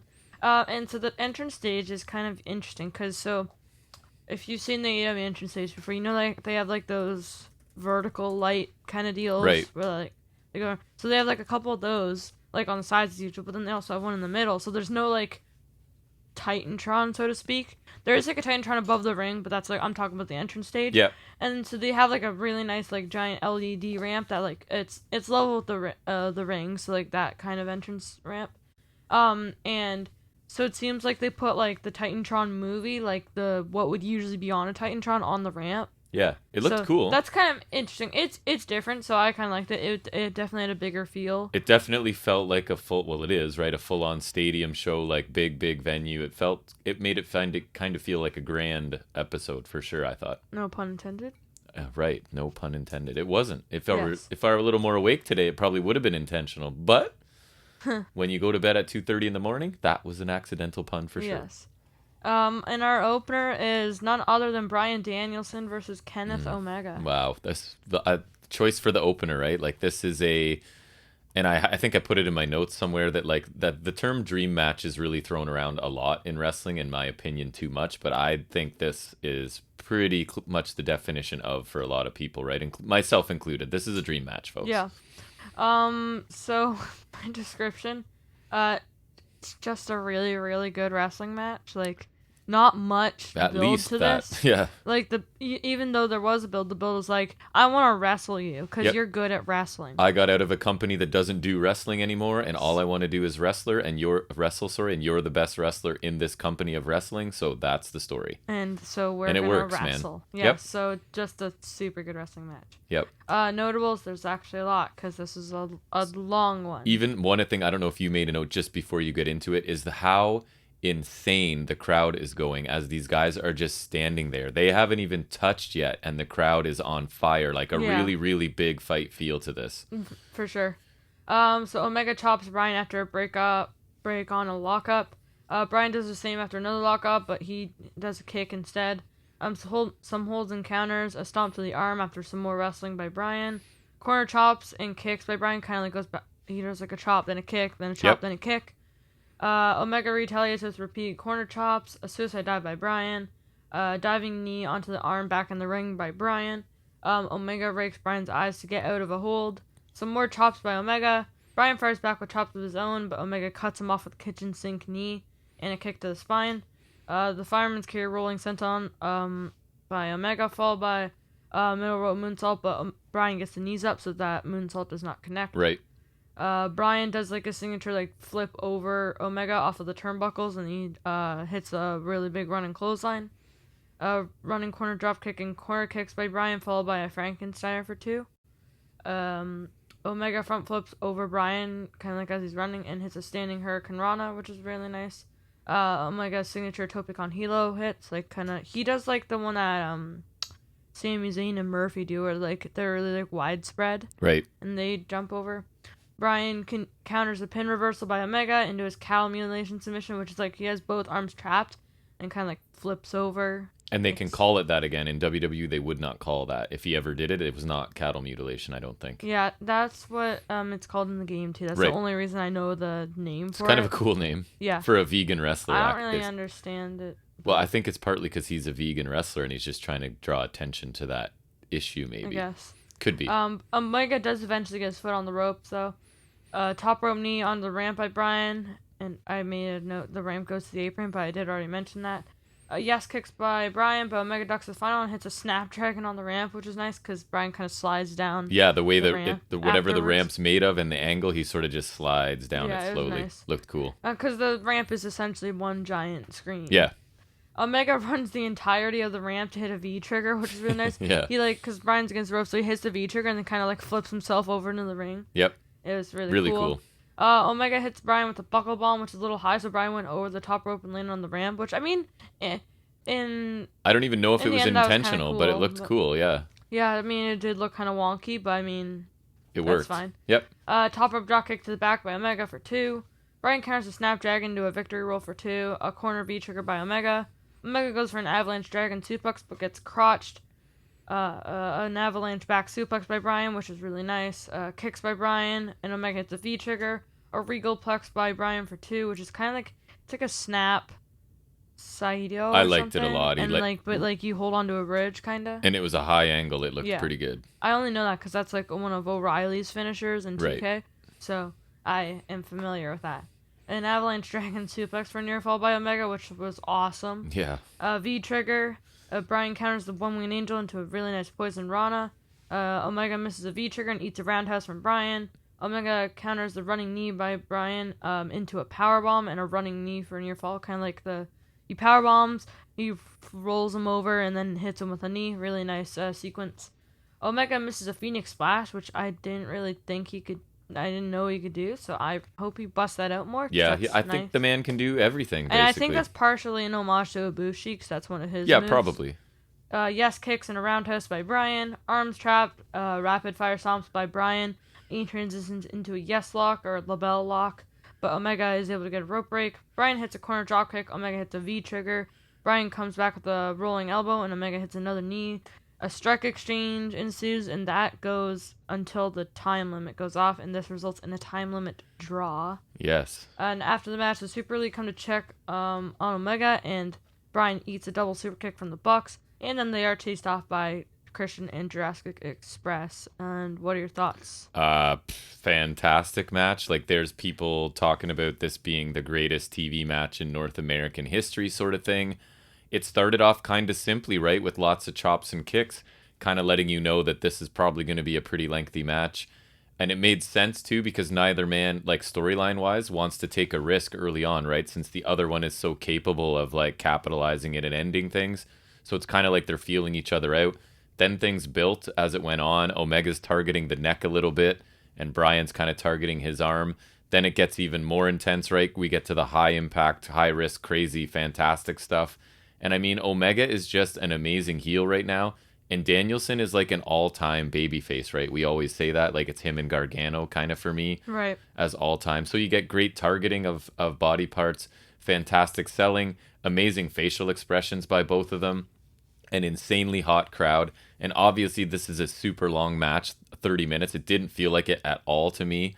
And the finish is also fine by me. If you're ever gonna have a time limit match, right? Go to time limit. Right. When is it ever more believable? This would be the time to do it because this can lead to a rematch. Imagine the hype around that, right? Because we didn't get a finish. We're gonna have to. Remember the Iron Man match Omega and Pac had? These guys could totally do that. Yep. It would be the same time, too. So even with kind of a non-finish, this was a great match. An amazing way to cleanse our palate from NXT the night before, right? In the first half hour of the show. So, and this is going to be probably added to our Match of the Year list. I don't know if you already did. I haven't added it yet, but I definitely will.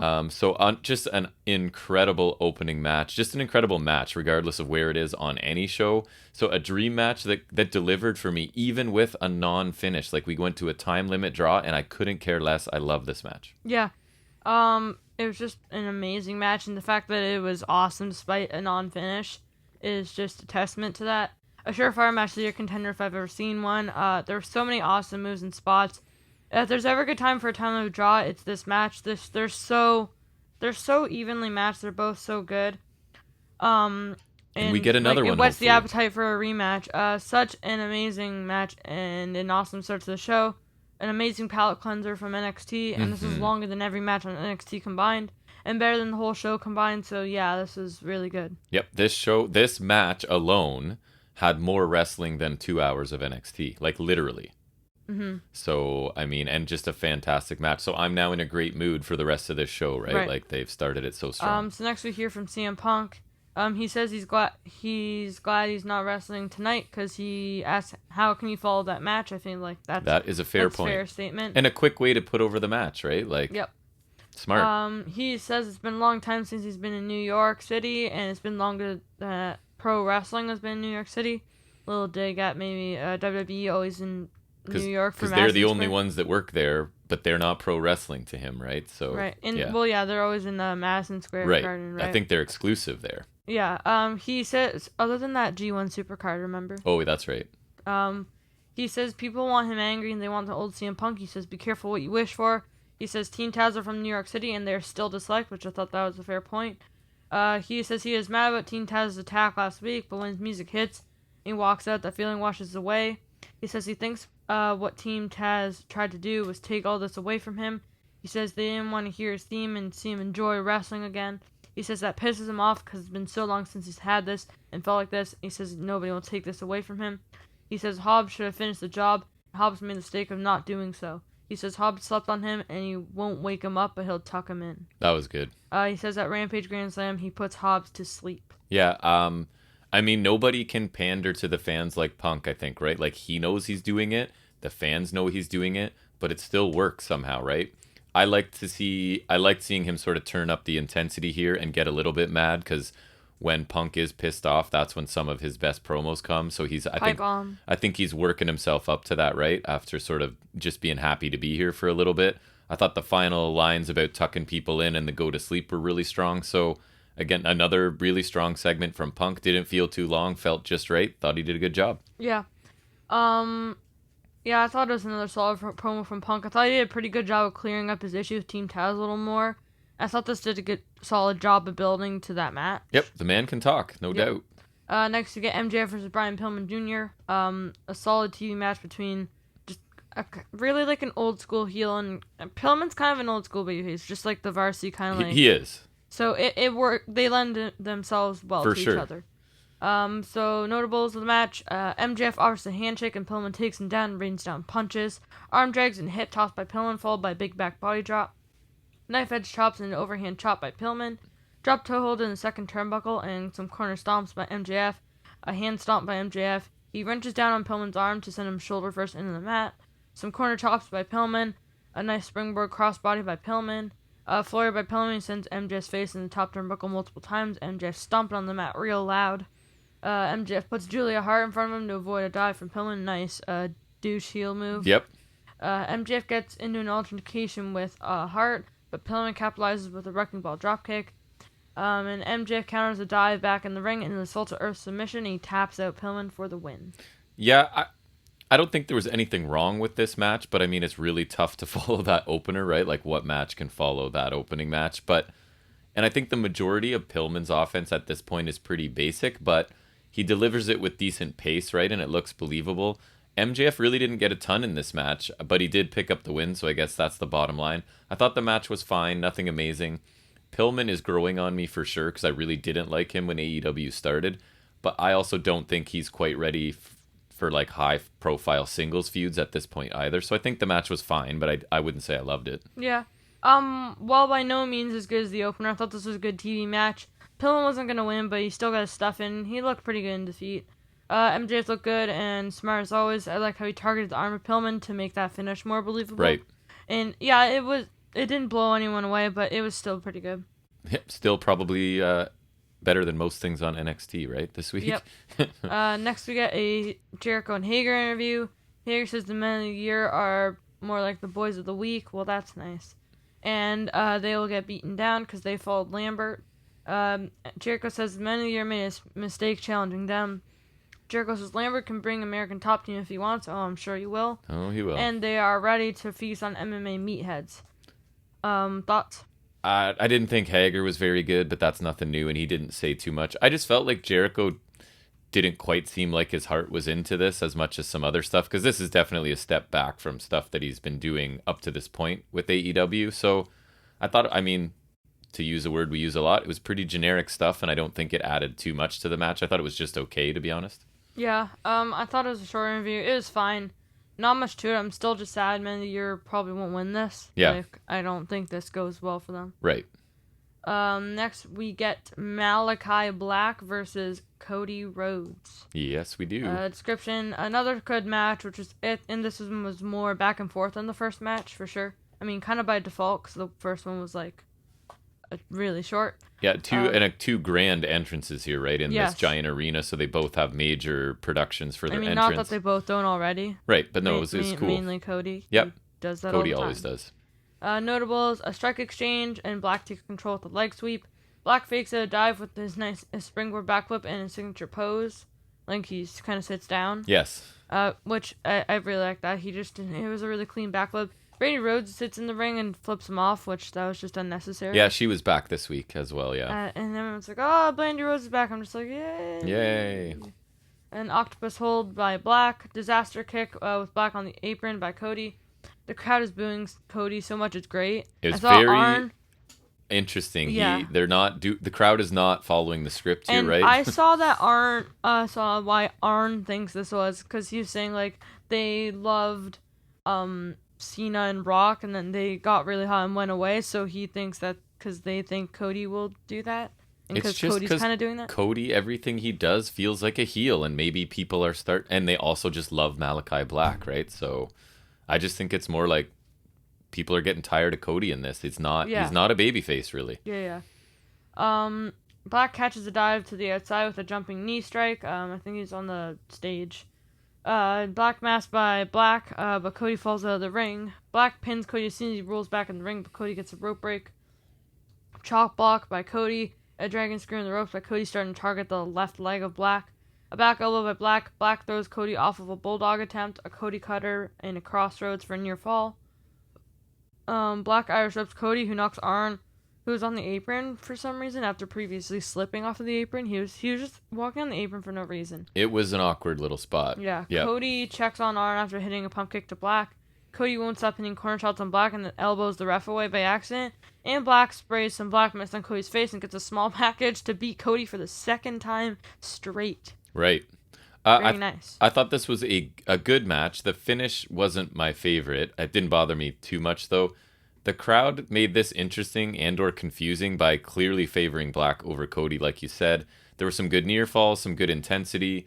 I'm not sure what Arn was doing. It seems like he set up on the wrong side of the apron for that spot, and then as he was trying to recover and get around to the other side, he fell off of the ring from the apron, then had to get back up in position for Cody to like accidentally take him out. So that clearly wasn't the most smoothly executed spot.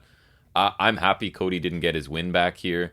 And I guess this is the idea that Malachi Black, despite being the fans loving him, he's a heel and he'll do anything to win is the point, I guess. So I thought the match was good. Mm-hmm.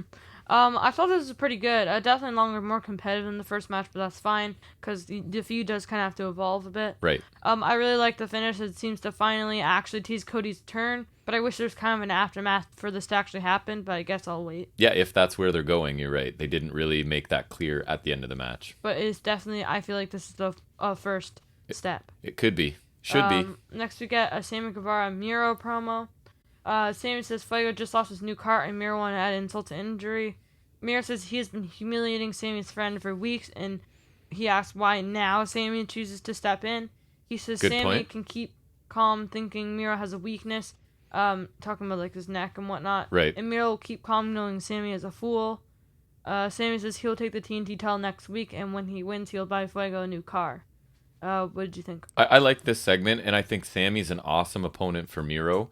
Like one of the ones that's an actual threat, right? When we get into like the kind of placeholder ones and he feels like a legit one. Yeah. And for me, it makes the Fuego stuff more tolerable because I haven't loved it, but at least it's for a reason. It's to sort of get to Miro and Sammy, which I do want to see because I think the contrast in styles and sizes between those two guys should make for a really good match. So I was fine with this segment. Yeah. I thought it was another cool back and forth style promo for a match I am kind of looking forward to, and it should be good. Yeah, for sure. Next we get FTR versus Sting and Darby Allin. FTR wearing some nice NWO inspired gear to mock Sting, which I thought was a really nice touch. Definitely, yeah. And I thought they looked actually pretty good. Just as it was basically the FTR logo in a very NWO font on their tights, right? And I just think it looked good even in general, not even just as like I agree. a mocking Sting thing. I just think like it's aesthetically pleasing. Just a black and white. Yep. It like that works. Yep. And I guess especially when their characters are like, we're nothing flashy, right? We're just old school wrestlers. I feel like, well, I was gonna say, I guess Hall and Nash aren't exactly an old school tag team. No, they're just them. Well, they were at first, I guess. The outsiders. So description: a fine tag match with one tired old man involved when he shouldn't be. Wow. Okay. With the chloroform or whatever that was. Yeah. FTR try to double team Sting. Sting fights them off. So there's notables. Dax pulls Cash out of the way of a Stinger splash. FTR wail on Sting in the corner, like that classic tag move they do where they just like isolate someone and pound on them in the corner. Cash and Darby both tag in. Darby takes both members of FTR, which makes more sense than Sting because Sting is old. You have mentioned that.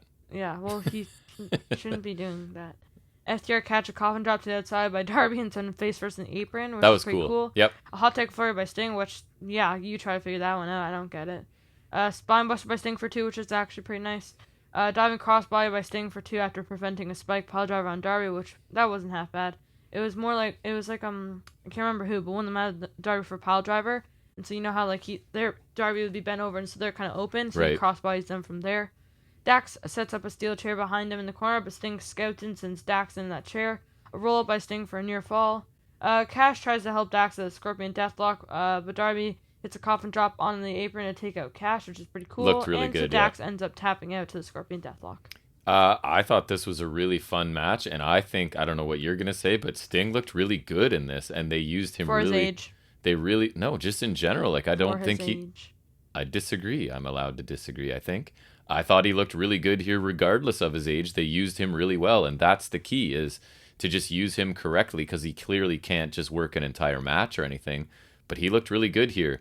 FTR, it doesn't hurt that they're so good too. They can make everybody else look good along the way. I thought Sting pretty much kept up with these guys in the limited times that he was given here. So a very smart use of him, a cool finishing sequence. What turned out to be a really enjoyable match that the crowd was really into as well. So I thought Sting and this match in general looked really good.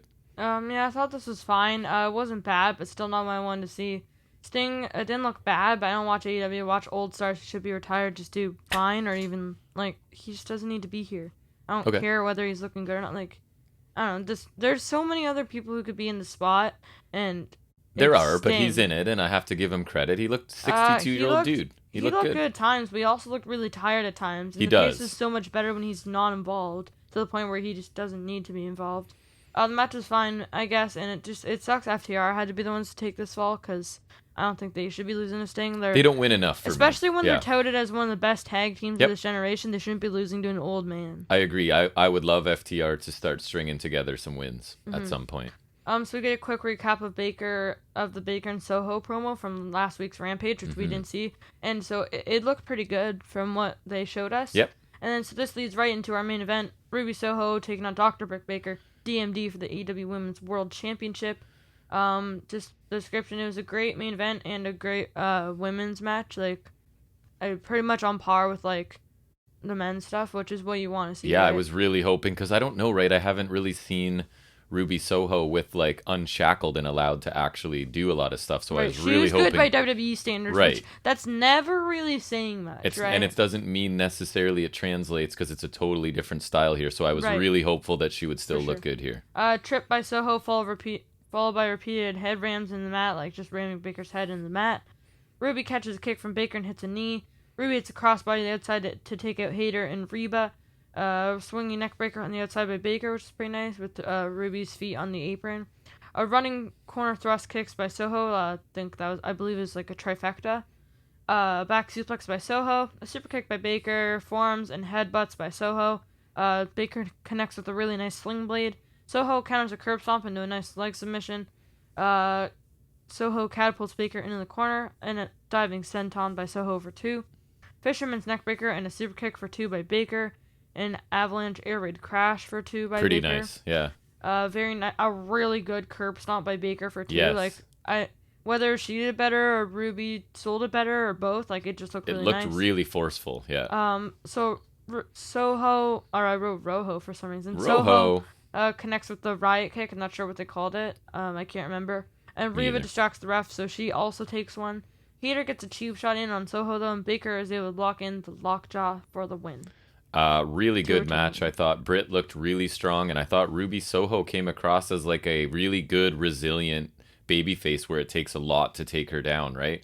The distraction finish isn't my favorite, but it makes sense. Britt Baker is a massive heel, right? And she brings people down to ringside for this purpose, so kind of makes sense as long as it's not overused all the time in AEW.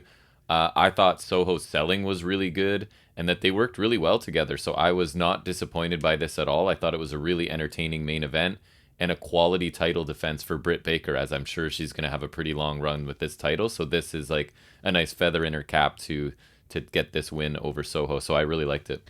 Yeah, I thought overall it was a great match to end the show. Both of them are good in the ring, so it delivered as expected, and Soho looked good, so now we can confidently say she's pretty good. Yes. I mean, I'd like her to carry maybe a match with someone not as good as Baker, but I think it's safe to say she's good. Because if any division needs a little bit of pumping up right now, it's the women's, right? Sure. So Soho's a nice addition. There were some great moves, notably the air raid crash and that curb stomp was probably the best one I've seen Baker hit, maybe even better than some of Rollins' stomps. Soho looked great here, getting in her offense and kicking out some big moves from Baker, so both of them look good moving forward.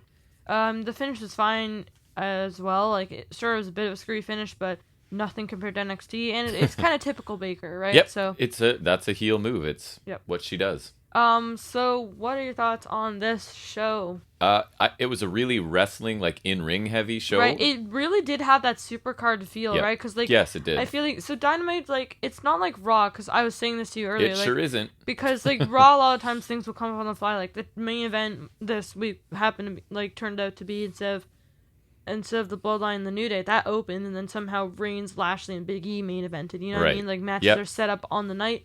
And Dynamite usually plans things at least a week ahead. Right. And so this, even though Dynamite always plans stuff, this felt like extra plan. This feels like everything had been building for at least a couple weeks. Everything had been had given time to hype you up. I agree, which is great. So a lot of wrestling and not that many. We were getting here. Not many segments or promos on this. Other than it was just Punk in a short interview, right? Right. So. In ring, super strong show. So the opener was an incredible dream match, right? FTR Sting tag match was really fun, I thought. Black Rhodes was good, and the main event I thought was pretty close to excellent. The MJF Pillman was the weakest match on this show, and I still thought that it was fine, right? I didn't mind anything. Segment wise, there wasn't much. Punk's promo was really good. Sammy and Miro had a cool little quick package.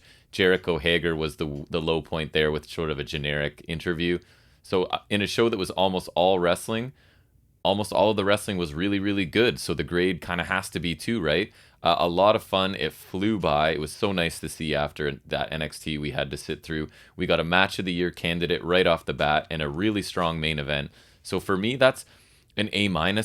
I contemplated giving it an A, but I just settled on A-. I don't really know why, but a very, very good show this week, I thought. Mm-hmm. Overall, this was a great show that lived up to my expectations. The opener was an instant Match of the Year contender.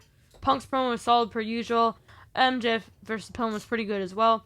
I didn't really care for the Jericho and Hager interview, but it was pretty short, so not that offensive or important. Black versus Cody was pretty good as well. I liked the Guevara Miro segment. While I didn't love the tag match, it wasn't particularly bad, and it had a place on the show. The main event delivered for sure, and as a result, the show began and ended with 2 great matches. Right. The show was definitely more wrestling heavy than segments, but that's fine. It really did feel like a supercard kind of show, which I think it was meant to be, being in a stadium and all. Where basically all the matches had big fight feel, bar maybe the tag match, because I feel like that had the shortest build and also Sting. And they were all pre-planned, which is regular for Dynamite, but it feels different here. There's not where there's not a lot and everything just felt big here. Already, the first match, that's a quarter of the show, right? Yep. So there's really not a lot here, but honestly, it was a great show with little flaw. So I'll give it an A- as well. True stark contrast to NXT. Yeah, I think the cheat code for shows if they want to make me happy is start strong, finish strong, right? And then I can be really forgiving of stuff in the middle. Not that there was anything to forgive here, but just in general, if you give me a hot opener and a really good main event, you're probably starting out with a pretty good grade already, right? Because those are some of the more memorable things. So a really strong show. All right, so let's move into talking about some other wrestling stuff in the segment that we like to call Any Other Wrestling Business.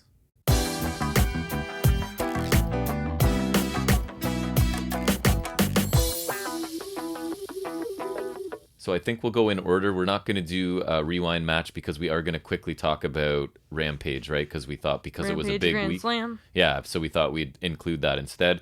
So I think I'll start with Impact, do them in sort of the order they appeared, right? So Thursday night was Impact. So I'll quickly run through that right now. So Impact this week started with a recap of Victory Road, really just focusing on the X Division Championship match, which I thought was excellent, and then the Impact World Championship match, which was also a strong match. So to start out this show, we have Scott D'Amore sort of in the ring.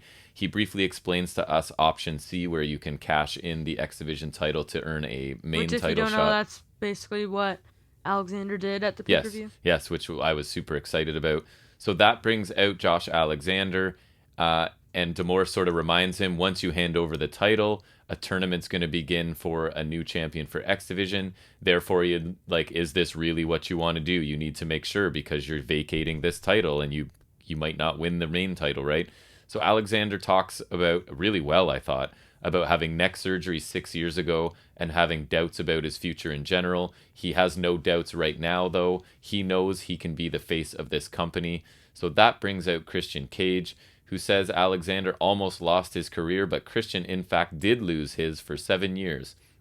Cage tells him to think long and hard about this, because right now, he's the face of the X Division, but he won't be the face of this company after they face each other. Instead, he'll just be a face in the crowd, which I thought was a pretty cool little line here. Alexander says that he basically thanks Christian for making the decision even easier, right? So for basically saying, I have no chance and I'm just going to be a nobody, it's like, you just made this decision for me, and he immediately hands the X Division title over. D'Amore leaves, but then Ace Austin and Madman Fulton come out to interrupt. Austin says he's not going away quietly after his loss at Victory Road for the title, so he calls out Alexander for being a quitter, for basically turning over this X Division championship, and he says that he would never give up like that. Alexander cuts him off to point out that Ace Austin never would have had that option because Alexander took the title from him, which I thought was a nice comeback as well. They basically start to fight, but Austin accidentally hits Cage with the cane as well, and then it sort of ends. I really liked this segment, even though it wasn't a match to start the show. I thought Alexander sounded really good, and I feel like Ace Austin specifically has been doing a better job on the microphone lately. Like, I've been pretty impressed with his last two pretty lengthy promos. So I hope that this leads to Ace Austin getting some attention as well. And I thought Christian, for his part, was fine and had a couple good lines. I really like this. The Christian Alexander stuff feels really realistic, which, as you know, is my favorite. So I thought this was a strong segment to start. We then get Rich Swann, Willie Mack. They aren't happy about losing their tag team title opportunity at Victory Road to the Good Brothers, but they still want their next shot, maybe not in that division. So Mack wants in the X Division title tournament, and Swann wants to be in the Call Your Shot gauntlet match that I guess is happening. What's the next pay-per-view, the big one? Bound for Glory. There you go. So I assume those are a couple things happening at that Which pay-per-view. last year that was won by Rhino. Right. Why? I don't know. So then Brian Myers comes in. He says he's entering the gauntlet match as well. He does his usual complaining and whining bit, to the point where we get a tag team match set for tonight between Willie Mack and Rich Swann and Brian Myers, and it's implied that it'll be one of the members of, what's the name of his group now? You told me they had a name. The Learning Tree. The Learning Tree. So he's got Manny Lemons with him, Zicky Dice, and Sam Beal. So the idea is he'll probably pick one of them to take on these guys later tonight. So I thought this was a fine little segment, but Swann and Mack, as you guys know, I say it every week, they don't do much for me when they talk. Mack just is not animated at all or seem comfortable talking, and Swann to me just feels like he's trying too hard to play a character, and it feels insincere, but I say that all the time.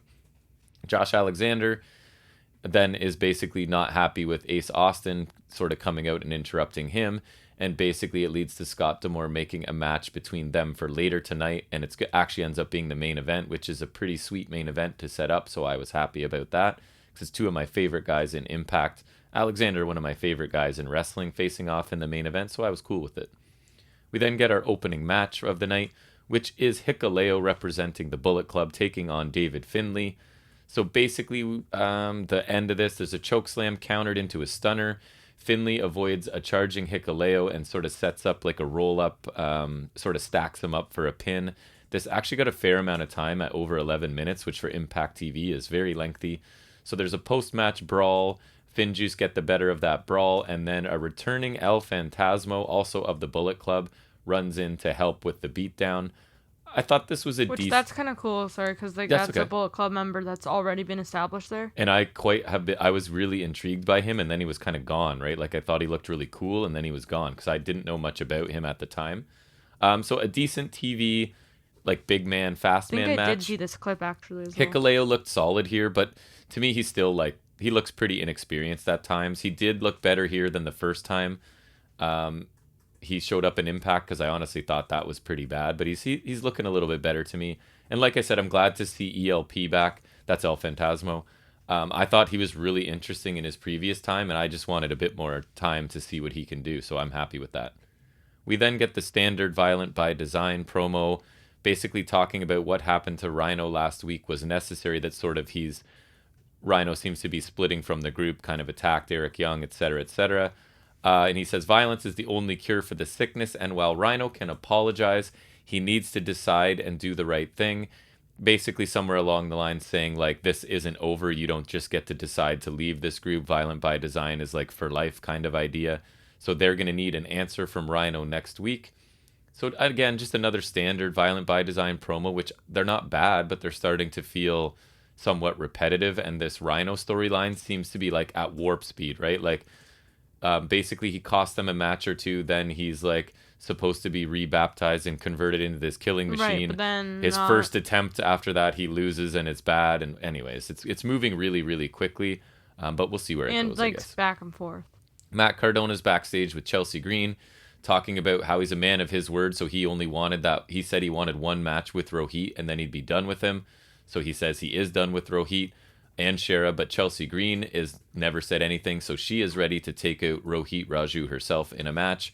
A fine short segment by these two, and I have to admit at that point I'm curious to see what a Chelsea Green Rohit match will look like.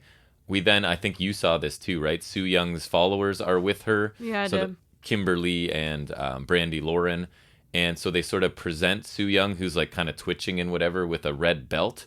And Su Young doesn't seem to be happy about it, but whose is that? So then it's funny because you were watching it, and at the time I was confused too.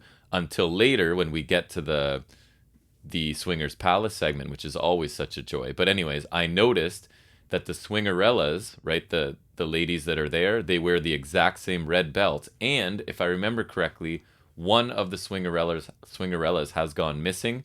So it might have actually been Brandy Lauren, I think. And so now I honestly can't remember, but I think that's what the connection is. That would be some pretty good remembering by you. Right. So I think that might be the connection, but they're probably going to spell it out to us later. But at least I have an answer for the red belt, right? Because at the time I was like, I don't know what that means. And I watch the show every week, but then it was very prominent. They went out of their way to show one of the Swingerellas, and she's wearing the exact same belt. So I think that's where we're going. We then get our Chelsea Green versus Rohit match. So basically near the end of this, there's a jumping knee that connects for Chelsea Green, but she can't quite hit her unprettier finisher, and that allows Rohit to grab a roll-up while also holding on to the ropes because he's just a big cheater. Matt Cardona breaks up that cheating pin attempt, but then returning Raj Singh, right? I guess of the original Desi Hit Squad. I think so. Back when we were showing up at tapings, I think. He looks like he might be, but like he doesn't look exactly familiar. I thought so too. He looks different, but they're saying that's who it is. I guess. So I don't know. But so anyways, he shows up to sort of take out Cardona, sending him into the steps. Rohit uses that opportunity to grab a small package and pin Chelsea Green. So this was only a 4-minute match, but I kind of enjoyed it, and I thought Chelsea. It's the same. It is the same. Chelsea Green looked really good, and I felt like she's looked better wrestling against Rohit than she has against women during her time in Impact. I think Jinder Mahal used to be Tiger Raj Singh. I think that's true. Huh. So I don't know if that's like That's Rohit funny. just being a good worker now at this point or whatever, but I thought Chelsea Green looked good. The return of Raj Singh doesn't really move the needle for me at all, but I guess we'll see where it goes, and maybe Rohit's building a little stable because he's awesome. So Maybe he could. Does he hit Squad 2.0? Right. We then see a replay sort of W. Morrissey powerbombing Alicia Edwards at Victory Road. And that leads us to Eddie Edwards backstage, who's sort of swearing vengeance against Moose and Morrissey. And then Sami Callihan comes up, right? And basically there's obviously this tension between them. And Sami wants revenge of his own. So it's implied that they're sort of going to work together. Sami has his bat. Eddie has his kendo stick, obviously. And I was telling you, because you sort of saw this with me, right? You were still downstairs, I think. The dynamic between Sami and Eddie is really working for me. And normally I don't care too much about Eddie Edwards. And Sami in particular, I think, is really good in this anti-hero role. So I'm somehow interested in this. And it's nice because, again, Eddie Edwards is not generally something I care too much about. So Sami and Eddie then go and find Moose first, right? Who shoves a table at them. They end up brawling and taking him out. And then I guess the implication is they're heading out to look for Morrissey next to get their revenge. So then we get the tag team match we were promised. It's Rich Swann and Willie Mack versus Brian Myers and some member of the Learning Tree to be announced. So Myers comes out with the usual members of the Learning Tree and then announces sort of that he's not tagging with any of them, which I think they're supposed to look disappointed. And he brings out VSK to be his partner for this, who I think was in my news last week that they've signed him. So he seems to be a new addition to this Learning Tree faction, which now has, 5 members in it, which is pretty big.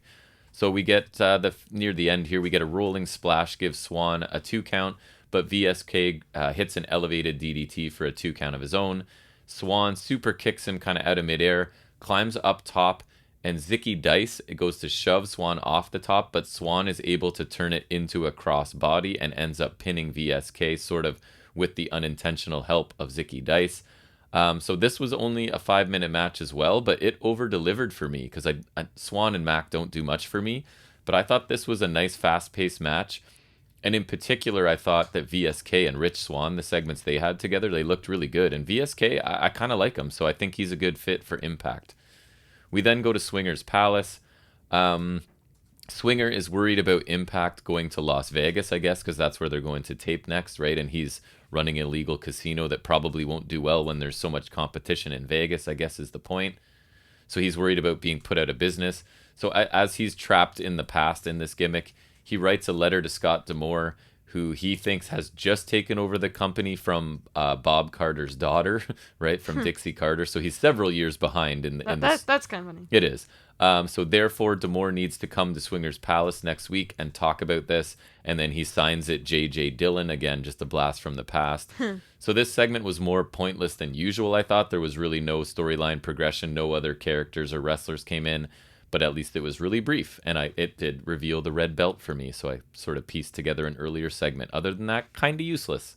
So the Good Brothers are then sitting at a table with surrounded by their merch just everywhere on the table, hanging behind them, of course. Because why not? Drinking wine and drinking whatever. They both have a drink in their hands. And they're talking about being on vacation right now since they've beaten everybody in Impact and AEW, and that was essentially all it was. I thought it was fine. They weren't their goofy selves as they sometimes are, so a little more serious, and I thought it was fine. But then an odd choice, they went to like a Good Brothers hype video right after they had a promo, so I don't know why. Because they know who you like, just all right? give me all the Good Brothers. They wanted to give you more. Yeah, at least they put all the suffering in one little spot and they didn't spread it out. So that's nice of them. So I don't know why it was included right after the promo. Seemed unnecessary, but that's what we got. We then get Mickie James making her way to the ring. So she talks about how awesome NWA Empower was, but that Deonna Purrazzo has sort of changed everything now. She then calls out Purrazzo, and Deonna does oblige and makes her way to the ring. Purrazzo doesn't even like Mickie James mentioning her name and disrespecting her after attacking her last week. Mickie quickly points out that she only attacked Purrazzo because Purrazzo attacked her out of nowhere at NWA 73, I believe it was. So Mickie then issues a challenge for Bound for Glory, and of course, good old heel Purrazzo isn't interested in giving Mickie a boost with nothing really in it for her. So she basically says it's a no. They start to brawl. Security breaks it up. Scott D'Amore comes out and makes the match anyways for Bound for Glory. So I've actually really enjoyed Wait, but I thought NXT taught us that superstars make matches anyways. That's right. So they kind of did, I guess, even though Purrazzo tried to refuse it, but D'Amore stepped in. So there is an authority figure here, which is how I prefer it, NXT. Take notes.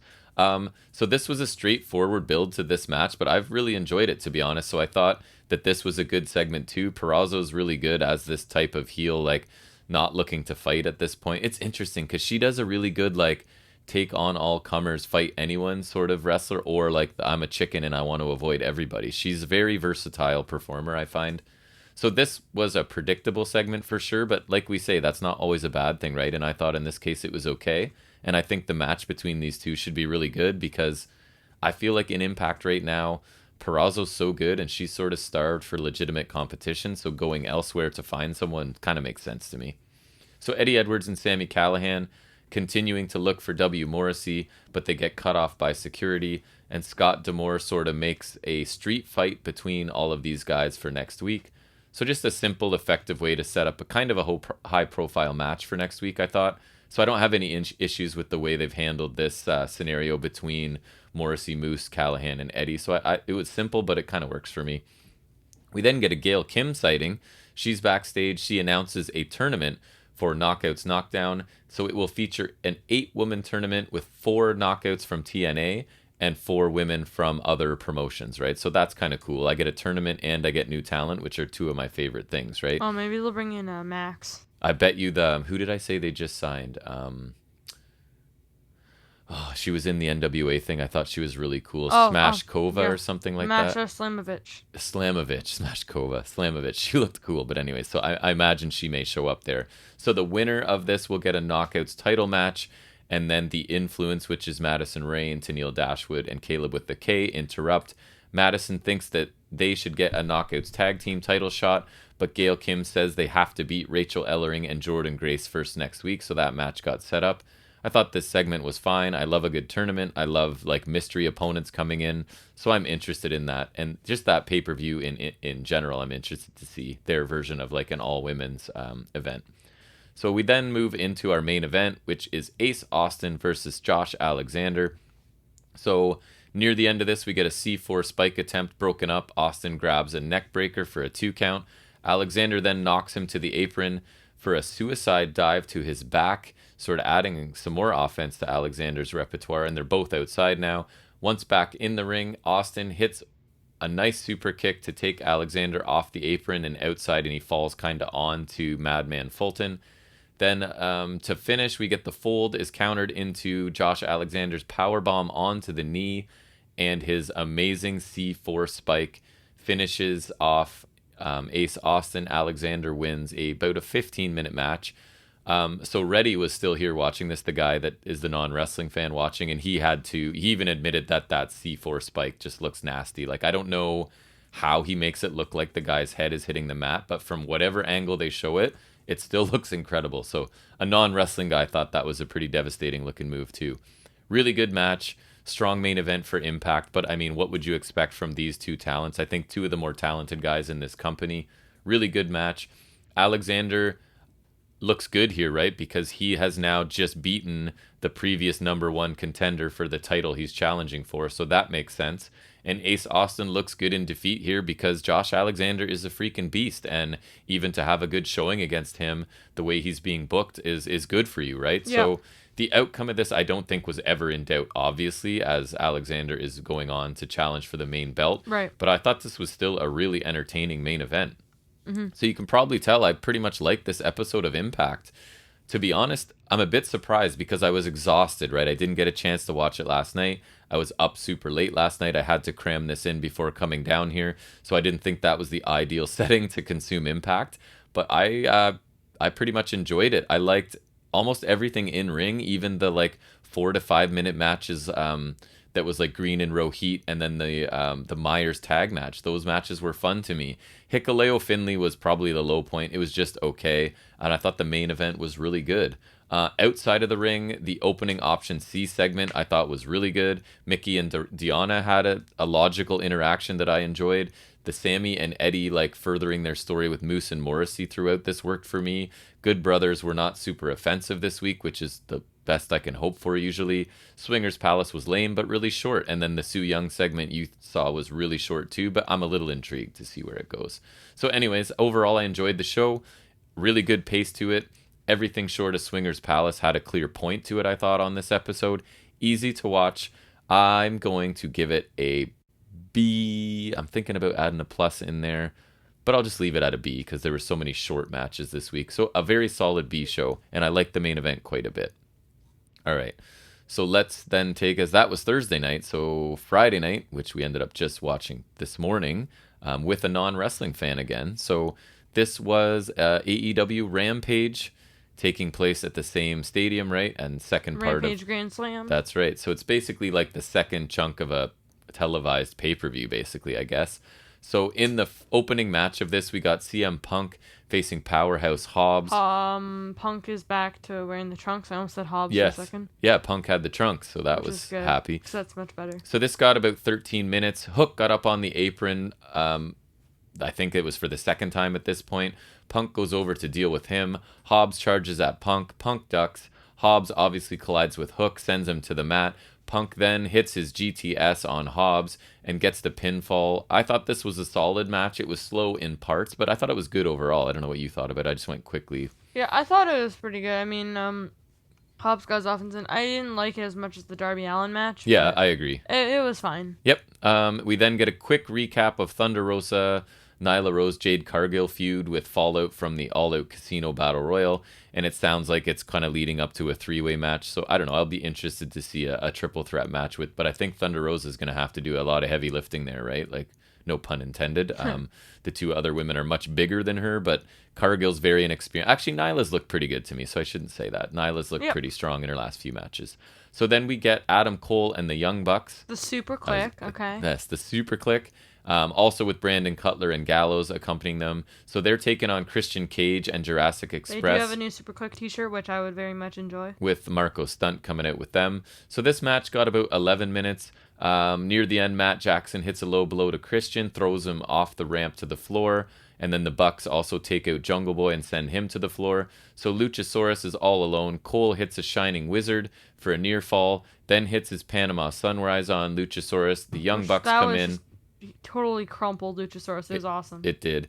The Young Bucks hit the BTE trigger, and I think Cole hit the last shot, right, to pick up the pinfall here. They basically killed Luchasaurus at the end just because why not? And what did you think of this? I really liked it. I think it was fun. There was action all over the place. I thought it was a good debut for the Super Click, and if there's trios titles, then throw them in there. That would give the Bucks something to do after losing titles. 'Cause I don't think they really need to go back into there right now. I agree. And also, that's a good spot for Cole at the time being. I think they would make a great trio anyways. Yeah.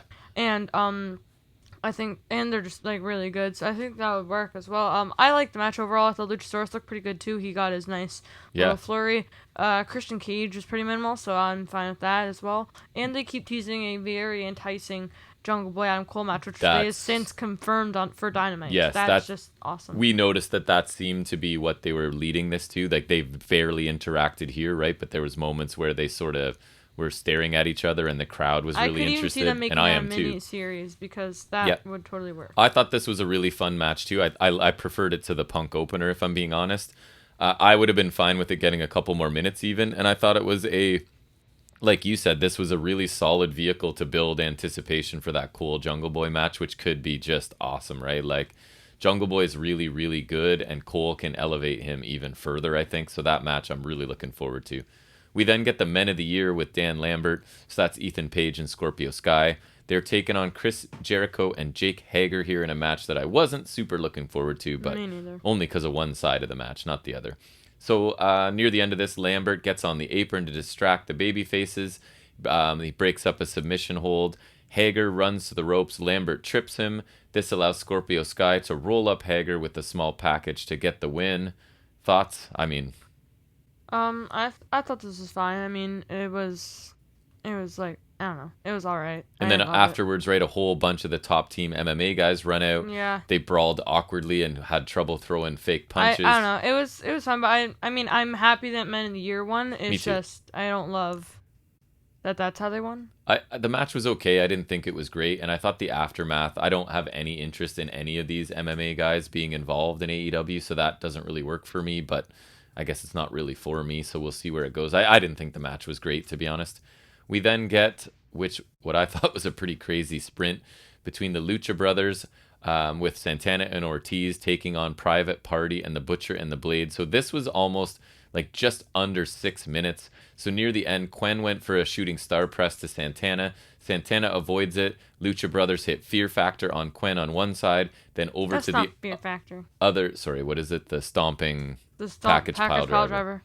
And then over to the other corner where Santana and Ortiz hit the street sweeper that we're big fans of. The pile driver and the street sweeper. That's exactly what I want. And Santana got the pin on Mark Quen. What did you think of this quick little match? I liked it as a sprint. I mean, we did note kind of Phoenix didn't get a lot. He didn't. Compared to some other times, but I like the match as a whole. I really hope we get a match between the winning team. Yeah.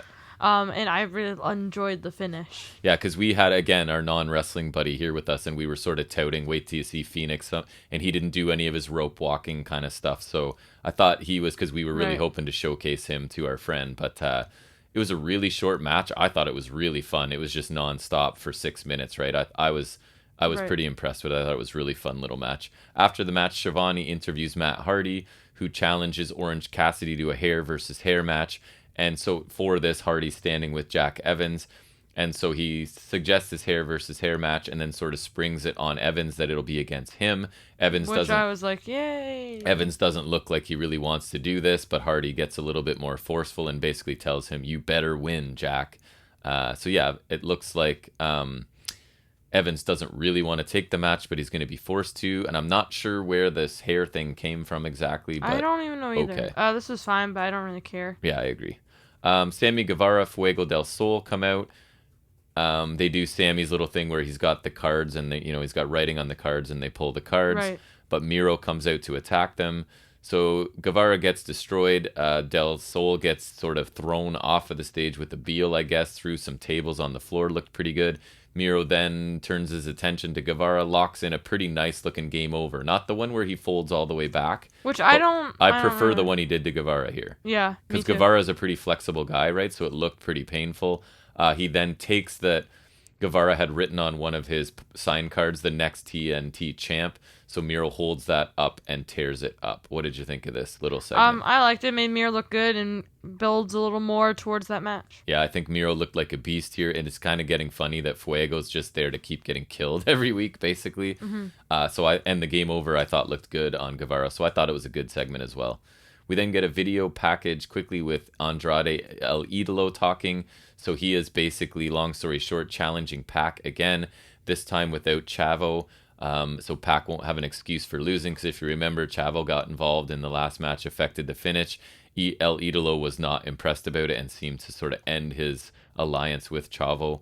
So I don't know. I'm just super pumped because we didn't talk about it, but we did watch the first match between these two, which I honestly thought was an amazing match, minus the finish. Like, it might make my honorable mentions for match of the year because I thought it was amazing. The finish I did not enjoy, but I would love to see a rematch. Obviously, what did you think? Yeah, I thought Andrade spoke well again, and I liked it. I hope we do get that rematch sooner or later. And give them 15, 20 minutes. I'd be totally with a clean finish this time. I will be there for that all day.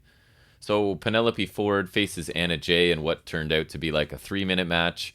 So near the end of this, they're exchanging some chops and slaps, and Jay goes for her sleeper. Ford breaks it by backing her into the corner. Bunny is there as well, obviously. She jumps up on the apron to distract the ref. At the same time, she sort of throws the brass knuckles to Ford. Ford hits Jay with the brass knucks and picks up the pinfall. Post-match, Ford and Bunny continue the beatdown of Anna Jay, and of course, Tay Conti runs in to try and make the save. She does get an advantage briefly on the heels, but then they end up taking her out with the brass knuckles as well to leave both of the baby faces lying. The Hardy family office come out to keep anyone else from coming out to make the save.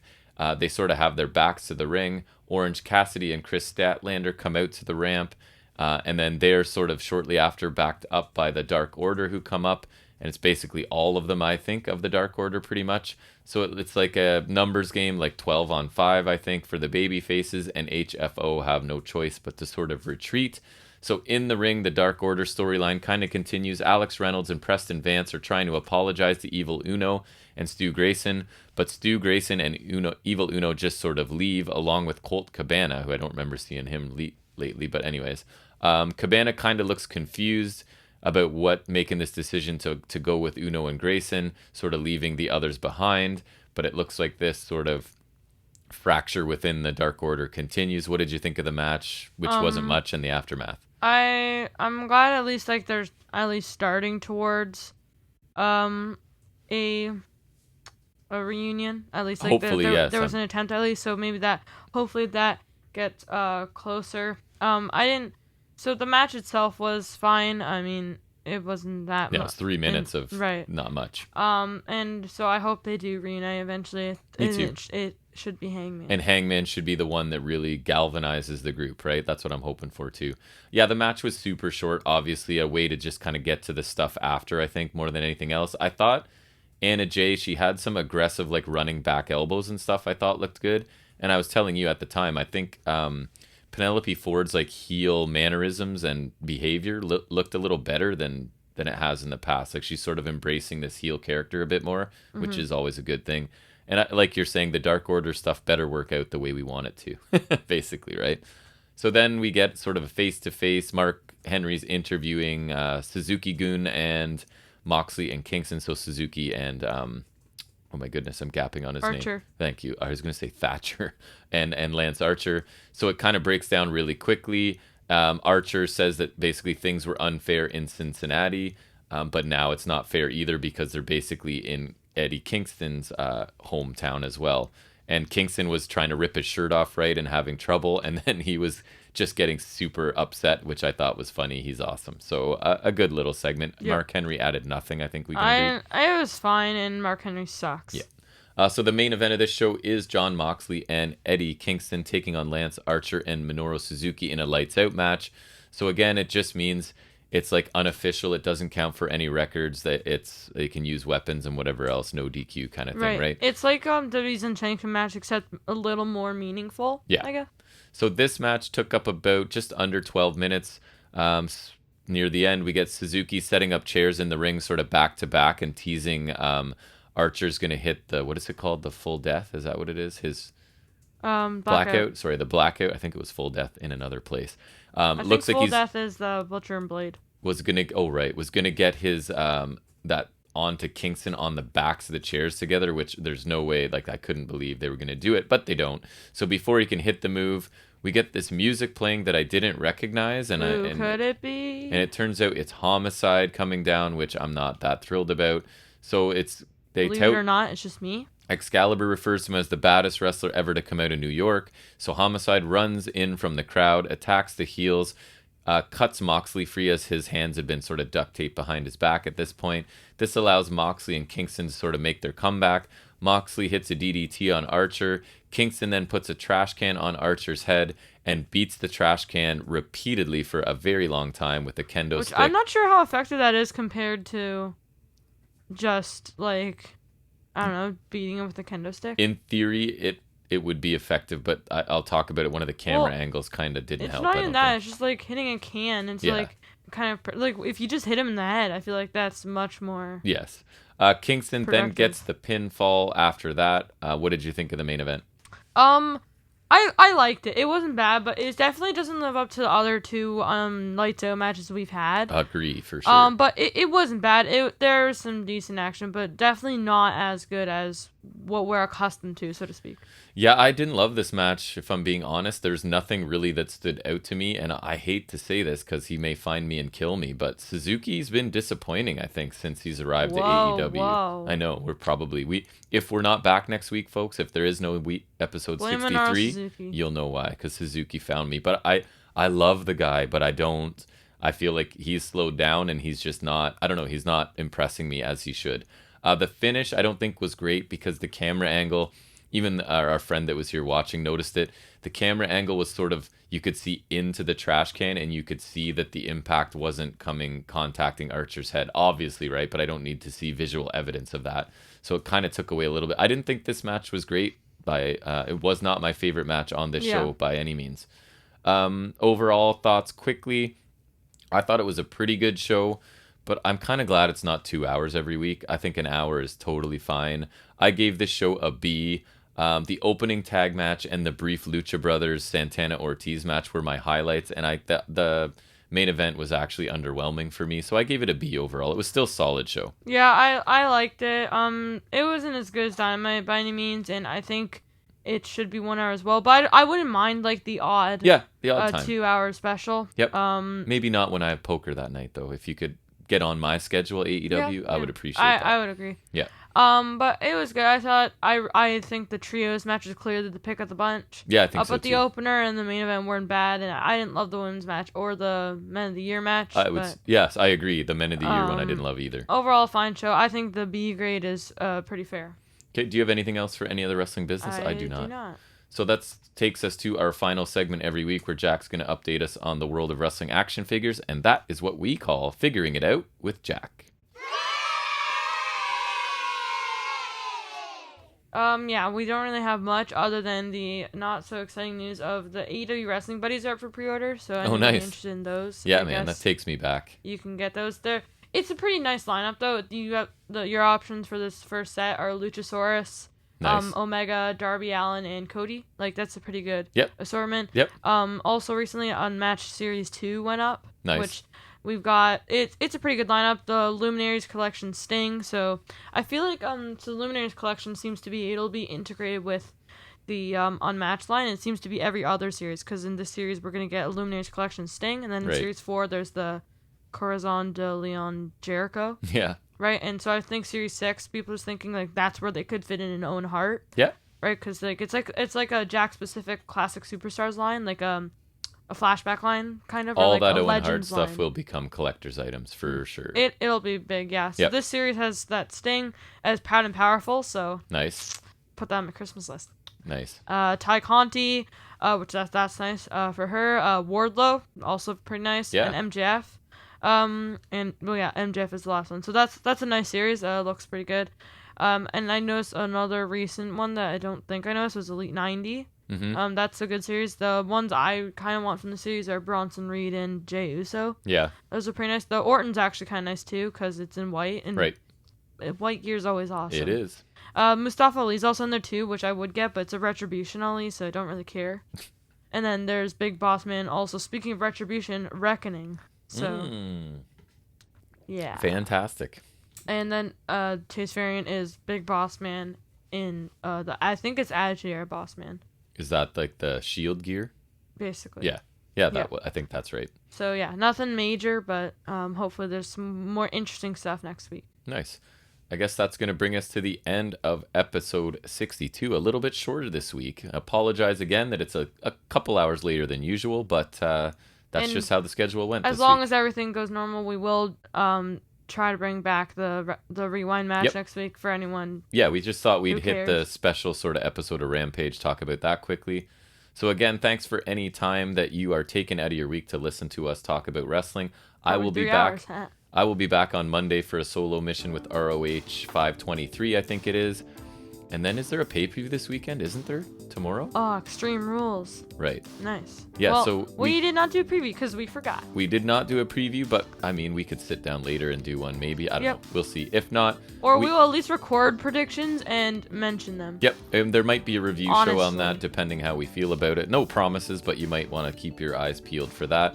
And then we'll definitely be back next Saturday for episode 63. At least it's not the horror show at Extreme Rules. So we hope to see you back here then. And until then, take care.